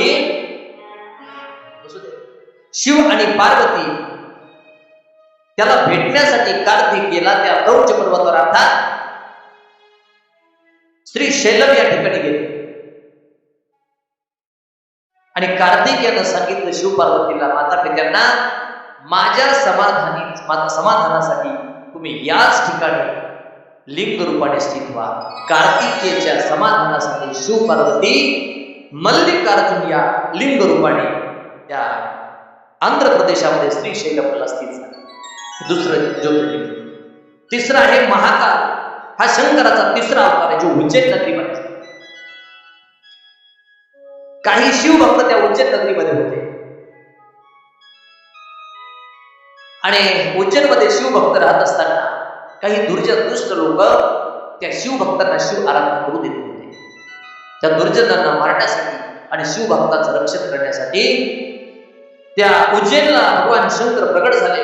दुर्जनाला मारलं, शिवभक्तांचं रक्षण केलं आणि त्या शिवभक्ताने सांगितलं, आलात ना तुम्ही आता उज्जैनला, तर आमच्या समाधानासाठी तुम्ही लिंग रूपाने येत असता. मग तिथं महाकालेश्वर या रूपाने भगवान शंकर तिसरा ज्योतिर्लिंगाचा अवतार घेतला. चौथा आहे ओंकारेश्वर.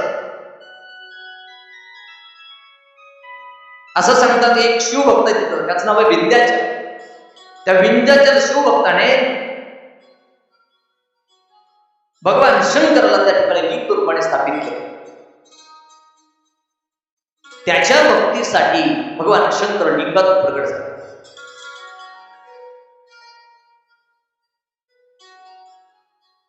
तिथं 2 लिंग आहेत असं सांगितलं पाहिलं, ते पुराण सांगते. एक लिंग ओंकारेश्वर या नावाने प्रसिद्ध आहे आणि दुसरं लिंग परमेश्वर किंवा ममलेश्वर या नावाने. विंध्याचल या शिवभक्ताच्या भक्तीला प्रसन्न होऊन त्याची इच्छा पूर्ण करण्यासाठी ओंकारेश्वर या रूपाने भगवान शंकर मध्य प्रदेशामध्ये प्रगट झाले किंवा स्थित झाले. हा 4था अवतार आहे. 5वा अवतार आहे केदारेश्वर. हा हिमालयाचा. नर नारायणाने हिमालयामध्ये साधना केली. भगवान शंकर त्यात शिवतत्व सगळ्यात मोठे प्रलय करणारा होते.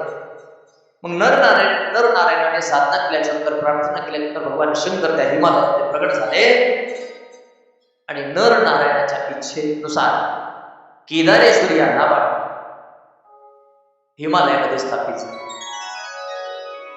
मला वाटते 2012-13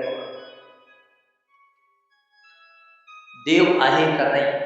तुम्ही 2012 केदारेश्वरचं युट्यूबला आता व्हिडिओ 2012 केदारेश्वराच्या मंदिराच्या पाठीमागून ढगफुटी झाली. तुम्ही बघा आता युट्यूबला आता घरी जाऊन बघा 2012 केदारनाथची 2012ची ढगफुटी. ऐका, ढगफुटी झाली, इतका भयंकर पूर आला, पण जिथं ढगफुटी झाली तिथून एक मोठी शिळा वाहत आली आणि केदारनाथाच्या मंदिराच्या पाठीमागे आडवी पडली. शेकडो माणसं त्या पुरामध्ये गेली, पण मंदिराला एकदम केदारनाथ. आता सुद्धा शिळा आहे ती. तुम्ही आता युट्यूबला घरी गेलो ती शिळा, तिला आता भीमशिळा नाव वाचवलं तिनं. अर्थात ती शिळा म्हणजे शिवजी होती. लक्षात, आडवी शिळा पडली, दोन्ही साईडनं पाणी वाहून गेलं. दुकानं, घर, माणसं, खाली गावच्या गाव वाहून गेली, पण मंदिराचा दगड सुद्धा हलला नाही. लक्षात, मग लोकांना देव भेटले. आणि त्यावेळेस जर मंदिराला काय झालं असतं तर लोक म्हणले असते मराठी एवढ्या लांब जायचं का, कशाचा देव आहे तिथं वाहून येतो सगळं. अजून केदारनाथ किंवा केदारेश्वर अवतार नर नारायणाच्या इच्छा पूर्ण करण्यासाठी हिमालयामध्ये झाला. त्याच्यानंतर लिंग आहे भीमाशंकर. पुणे जिल्ह्यामध्ये खेड तालुक्यामध्ये सह्याद्रीच्या पर्वतरांगामध्ये फार छान ठिकाणी जाऊ द्या. फार छान, अगदी निसर्गरम्य, स्वर्गात गेल्यासारखा नातं भीमाशंकर गेल्यासारखं. तिथं असं सांगतात सुदक्षिण नावाचा एक शिवभक्त होता.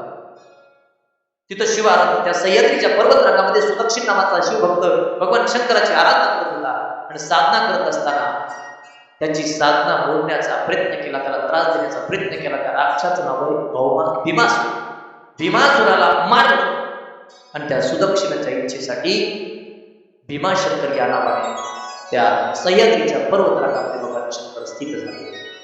त्याच्यानंतर विश्वेश्वर हा 7वा अवतार जो काशीमध्ये झाला. आणि हे विश्वनाथ त्या काशी नगरीचे स्वामी असून ज्योतिर्लिंग रूपाने किंवा भैरव रूपाने त्या ठिकाणी स्थित आहे. एवढंच नाही, काशी विश्वनाथाचा महिमा असे साक्षात विष्णू सुद्धा त्या लिंग स्वयंभू लिंगाची पूजा करतात. असं काशीच्या ठिकाणी काशी विश्वनाथ. त्याच्यानंतर त्र्यंबकेश्वर हा 8वा अवतार जो गोदावरीच्या उगमस्थानी अर्थात गौतमीच्या तटावर झाला. गौतम ऋषीने त्या ठिकाणी साधना केली, शिव आराधना केली, शिवजी प्रसन्न झाले आणि गौतम ऋषीनं त्यांना त्याच ठिकाणी त्र्यंबकेश्वर या नावाने स्थित केलं. त्याच्यानंतर आहे आमच्या जवळचं ज्योतिर्लिंग वैद्यनाथ. असं सांगतात की रावणाने व्रत केले महादेवाचं. महादेव प्रसन्न झाले आणि रावण म्हणला तुम्ही लंकेमध्ये जा. लिंग रूपाने तुम्ही लंकेमध्ये महादेवाला एक लिंग ते घेऊन जा, स्थापित कर, मनसिद्ध ममी हजर वैद्यनाथ. पण रावणाला सांगितलं लंकेमध्ये जिथं तुला स्थापित करायचंय तिथपर्यंत जाईपर्यंत खाली ठेवायचं नाही, जिथं ठेवशील तिथंच राहील. बरं झालं रावणाचं वाईट त्यात गेला असता लंकेत. रावण चालला, त्याला लघुशंका आली, तर त्या परळीला आमच्या जवळ लईतले 35 नाही पण 55 किलोमीटर लातूरच्या बाजूला. ऐका, रावणानं त्याला लघुशंका आली, खाली कसं ठेवावं सांगितलं ठेवायचं नाही, एक गवळ्याचं बोर दिलं. त्याला म्हणलं मी लघुशंका करतो तुझ्या हातात, पण खाली ठेवू नको नाही तर कोसळा. रावण लघुशंकेला बाजूला गेला, त्या गवळ्याच्या पोराच्या हातात ते लिंग दिलं. गवळ्याच्या पोराच्या हातात दिलं की भगवान शंकराने त्या लिंगाचं असं वजन वाढवायला सुरुवात केली. आता या पोराचं अवसान केलं. रावण शक्तिशाली होता, त्या पोरानं तिला ठेवलं, त्याच्या बापाला निघालं. मग रावणाने त्याच ठिकाणी पूजन केलं आणि रावण निघून गेला. तर त्या ठिकाणी वैद्यनाथ या रूपाने भगवान शंकर प्रगट झाले. ते वैद्यनाथ ज्योतिर्लिंग. त्याच्यानंतर 10वा अवतार आहे ज्योतिर्लिंगाचा नागेश्वर. दारुक दैत्याला मारून, जो तुमच्या मगर महाराज जो तुमच्या जवळ नागेश्वर, नागनाथ, औंढा गाव आहे, नागनाथ किंवा नागेश्वर म्हणतात, जिल्हा तिथं दारुक वन होतं त्यावेळेस. आता शहर आहे पण दारुक नावाचं वन होतं. दारुक नावाचा दैत्य होता, त्या दैत्याला मारलं आणि त्या दारुक वनामध्ये नागेश्वर या नावाने भगवान शंकर लिंग रूपात स्थित झाले. त्याच्यानंतर अवतार आहे 11वा रामेश्वर. ही कथा सगळ्यांना माहिती आहे. सेतू बंधन करताना प्रभू रामचंद्राने लिंगाची स्थापना केली आणि लिंगाचं पूजन करून सेतू बंधनाला सुरुवात केली. जे लिंग स्थापित केलं कुणी केलं? रामाने केलं. कुणाचं केलं? शंकराचं केलं. शंकर म्हणजे रामाचा ईश्वर, त्याचं नाव रामेश्वर. रामेश्वर जे तामिळनाडू राज्यामध्ये आणि जे शेवटचं 12वं सांगितलं याच्यामध्ये जे तुमच्या जवळ आहे, तुम्ही त्याच्या जवळ आहात, ते कृष्णेश्वर. हा 12वा अवतार. असं सांगितलं सुदेय एक दैत्य, सुदेह दैत्य नावाचं दैत्य, त्यानं घुष्मेश्वर नावाचा एक पुत्र आहे, त्याला इथं मारून टाकलं. मग त्या भगवान शंकराला त्या दैत्याचा राग येऊन त्याला मारण्यासाठी भगवान शंकर येतात. सुदेय नावाच्या दैत्याला मारण्यासाठी इथं आले होते आपल्याजवळ. त्यानं कुणाला मारलं होतं? घुष्मेश्वर नावाचे एक पुत्र त्याला मारलं. त्याचा क्रोध आडावर भगवान शंकर त्या दैत्याला मारण्यासाठी इथं आले. तो घुष्मेश्वर भगवान शंकराचा भक्त आहे, शिव आराधक आहे, शिव उपासक आहे. आणि मग त्याच्या भक्तीला प्रसन्न होऊन त्याला मारलेला दैत्याला मारून याच ठिकाणी त्या पुत्राचं नाव स्वतःला घेतात आणि घुष्मेश्वर कृष्णेश्वर या ठिकाणी लिंग रूपाने स्थित होतात. अशा 12 ज्योतिर्लिंगाची कथा. तुम्हाला खरं सांगू का, भागवतापेक्षा मोठं पुराण म्हणजे शिवपुराण. तुम्ही आनंद वाचा, मराठी सोपं भेटते. हे मोठं आहे, 2-3 खंड, अजून हिंदी आहे. हे छोटा ग्रंथ आहे, तुम्ही कुणी वाचू शकता. भागवतापेक्षा मोठं पुराण. 7 दिवसात काय होणार आहे आपण सार रूपाने घेतो, महिनाभर सांगितलं तरी हे संपणार असं एक पुराण आहे. सूत्रशींनी शौनकांना या 12 ज्योतिर्लिंगाची कथा सांगितली आणि सूत्रशी शौनकांना सांगतात, बाबांनो, मी असं समजतो की तुम्ही सर्वांगाचे कान केले, सर्वस्व भगवंताच्या पायी समर्पित केलंय आणि हे ऐकलंय. मी असं समजतो सर्वांगाचे कान करून सर्वस्व शिवजीच्या पायी समर्पित करून जे भक्त ऐकतात नक्कीच त्यांना मृत्यू समयी शिवाचं स्मरण होतं आणि ती सगळी शिवभक्त शिवलोकाला जातात, कैलासाला जातात, एकही नरकाला जात नाही. त्याच्यात तिळमात्र प्रश्न आहे. पण ऐकत असताना स्वच्छ मनाने, पवित्र मनाने, पवित्र आचार, पवित्र विचार, पवित्र उच्चार असं करून जर ऐकलं तर शिवलोकाची प्राप्ती होईल. नाहीतर तर्क, संशय असं जर ऐकलं तर फळपत्रात मिळणार नाही. त्याच्यामुळे आपण सुद्धा सर्वांगाचे कान करून सर्वस्व शिवजीच्या पायी समर्पित करून ऐकलं, भगवान करून शिवजी आपल्यावर प्रसन्न हो, शिवजींची आपल्यावर कृपा हो आणि आपल्या सगळ्यांना शिवलोकाला जाता यावं एवढीच प्रार्थना, अपेक्षा, इच्छा व्यक्त करतो. आणि आता माझ्या वाणीला विराम करतो. मला 4ला आरती सहित थांबायचं होतं, 4:20 झाले. जाऊ द्या, लई मला कट जावं. 8:30ला जायचो, 9:30 वाजता. बघू काय म्हणते पुढचे ते आता माणसं असतो जाईल. भगवान शंकराची कथा करतोय, शिवजी वेळेत नेतील असा भाव आहे. फक्त झालेली कथा तुमच्या दैवताच्या तुमच्या चरणी समर्पित करत असताना मी तुम्हाला 2-4 गोष्टी सांगणार आणि थांबणार. काहीही झालं ते 5 गोष्टी विसरू नका, एवढं लक्षात ठेवा. आणि माझी ही कथा आपल्या पत्रात, काहीही झालं तर तुम्ही 5 गोष्टीला विसरू नका. 1 देव, 2 संत, 3 भजन, 4 मृत्यू आणि 5 आई वडील. या 5 गोष्टी विसरू नका. मी थोडं विस्तार करतो आणि थांबतो. देवाला विसरू नका, त्याचं कारण देवानं देह दिला, जीव दिला. संतांना विसरू नका, कसं जगावं याचं मार्गदर्शन संतांनी केलं. तिसरी गोष्ट, भजनाला विसरू नका, भजनाने सद्गतीला उद्धारला जाते. चौथी गोष्ट, मृत्यूला विसरू नका, त्याचं कारण या लोकातलं सगळ्यात मोठं सत्य मृत्यू. सगळ्यात मोठं सत्य मृत्यू, मृत्यूला विसरू नका. आणि शेवटची गोष्ट सांगतो, कोणीच आपापल्या मायबापाला विसरू नका. सगळ्या तीर्थांचं तीर्थ म्हणजे मायबाप. लक्षात, सगळ्या तीर्थांचं तीर्थ म्हणजे मायबाप. पालनीय तत्व असते ती आई आणि आधारणीय तत्व असते तो बाप. लक्षात, तुका म्हणे माय बापे अवघी देवाची चरोक आहे. कुणाला म्हणतात आई आणि कुणाला म्हणतात वडील, उगं थोडं चलत धावतं सांगतो तुम्हाला. कुणाला म्हणतात आई, एका कवीनं फार छान वर्णन केलं.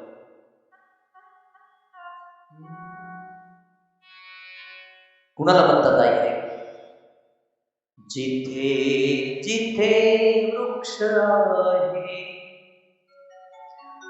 जिथे आहे छाया,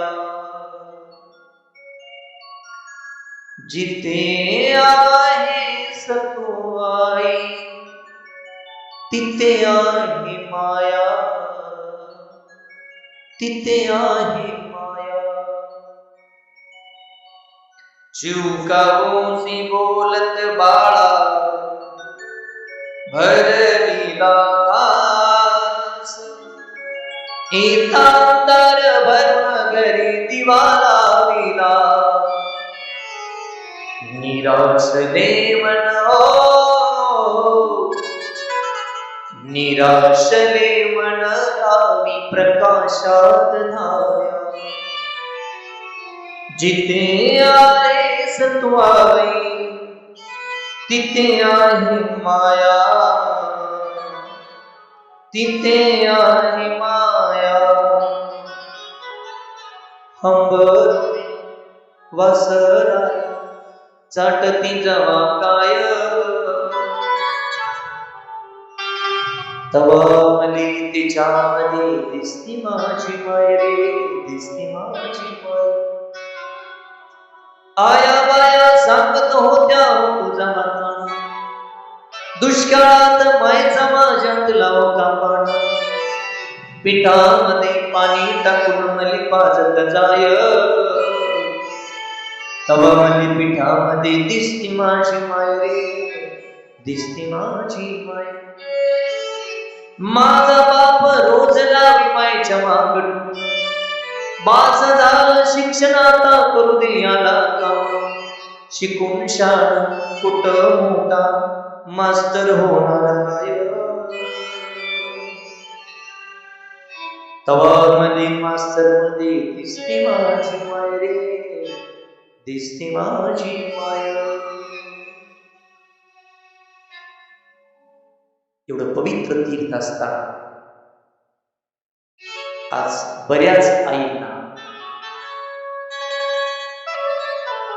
मुलं दूर होत आहेत. काही माईला त्या बातमीसाठी तरसावं लागतं.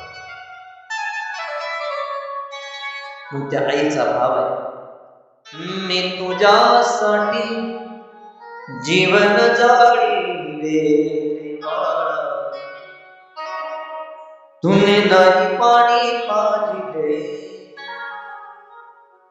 मेल्यावरती रडतो कशाला उगीच तान नको देऊ कशाला उगीच तान नको देऊ कशाला नको देखावा दाखवू जगाला उरला नाही कधी रुपया दुधाला उरला नाही कधी रुपया दुधाला मी तुला पाहून डोळे लाविले बाळा तुने नाही पाणी पाजिले मी तुझ्यासाठी जीवन जाळीले बाळा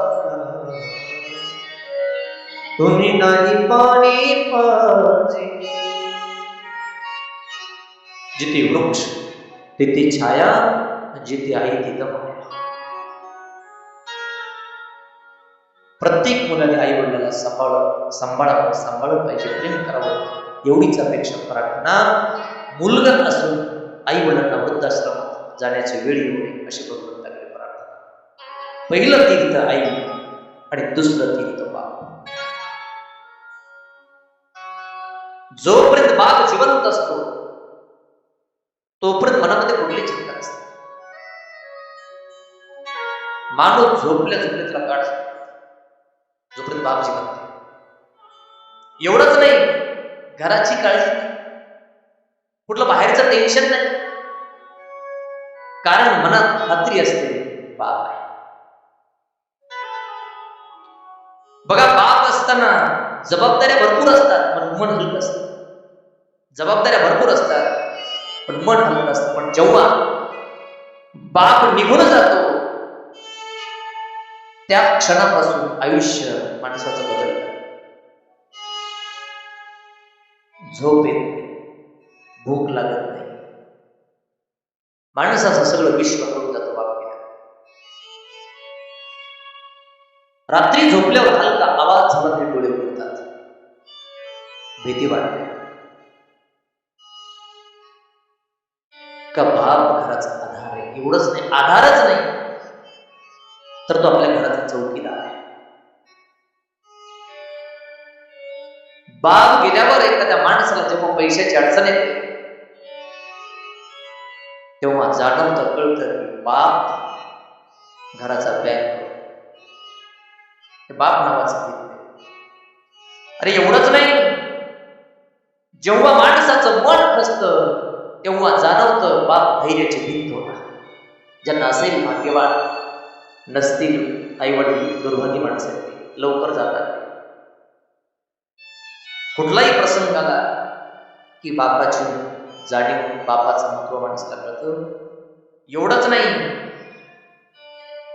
तो वडीलच नव्हता आपली ढाल होता आपलं कवच होता आपलं छपर होतं आपलं अन्न होतं आपला कपडा होता आपली झोप होता आपला सुकून होता म्हणून जोपर्यंत बाप जिवंत आहे त्यांची कदर करा आई जिवंत आहे तोपर्यंत त्यांची कदर करा मेल्यानंतर स्लॅबवर न्यूज ठेवण्यात काय विचार आहे तोपर्यंत सेवा करा कुणाला म्हणतात बाप फार मोठा विचार आहे पण भरपूर वेळ झाला पण विनंती करतो देव संत मृत्यू भजन आणि मायबाप या 5 गोष्टी आपण विसरणार नाही एवढंच माझ्या अंतरात टाका चांगलं वाटलं 7 दिवसात तेवढं घ्या वाईट वाटलं त्याचा त्याग करा माझी मला द्या 7 दिवसामध्ये बोलत असताना काही अपशब्द गेले असतील तर आई वडिलांचं अंतःकरण करा देवाचं संताचं गुरुचं अंतःकरण करा मला मोठ्या मनाने क्षमा कराल अशी अपेक्षा इच्छा व्यक्त करतो झालेली कथा तुमच्या ग्रामदैवतांच्या चरणी तुम्हा मायबाप श्रोत्यांच्या चरणी समर्पित करतो आणि या ठिकाणी माझ्या वाणीला विराम देतो 7 दिवसामध्ये थोडासे समस्या दादा तुमच्याही चरणाला बंधन करतो एकही तक्रार नाही सिस्टमची हे वाढवा ते वाढवा काहीच नाही 7 दिवसामध्ये एकदाच होतं म्हणून तुम्हाला धन्यवाद माझे नगरसेवक आमचे बाबासाहेब दांगे साहेब आपण रोज थोडा वेळ दिला तुम्हालाही मनापासून धन्यवाद मला सगळे घेरे माझा सत्कार केला तुम्हालाही धन्यवाद देतो त्याच्यानंतर आमचे मगर महाराज त्यांनाही धन्यवाद देतो त्याच्यानंतर आमचे बंधू भाऊ यांनी खूप वेळ दिला आमच्यासाठी, त्यांनाही धन्यवाद देतो. बऱ्याच जणांनी जेवाय नेलं, चहाला नाश्त्याला नेलं, सगळ्यांचं ऋण आहे माझ्यावर. असंच ऋण मी कायम माझ्याकडे ठेवीन, तुमच्या काही आयुष्यभर ऋणात राहील. चाहे भेट होईल न होईल, कधी काय माणसाचा क्षणाचा भरोसा नाही, कोण दिवस येईल कैसा नाही त्याचा भरोसा, पण आपल्या सर्वांचं ऋण माझ्यावर असेल. मी कायम माझ्या हृदयात ठेवत. सगळ्यांना धन्यवाद, सगळ्यांच्या वतीने शिरू भक्ती मला बोलवलं, आलो आणि वेळ बापलं कथेचं पुष्प आपल्या चरणी ठेवलं.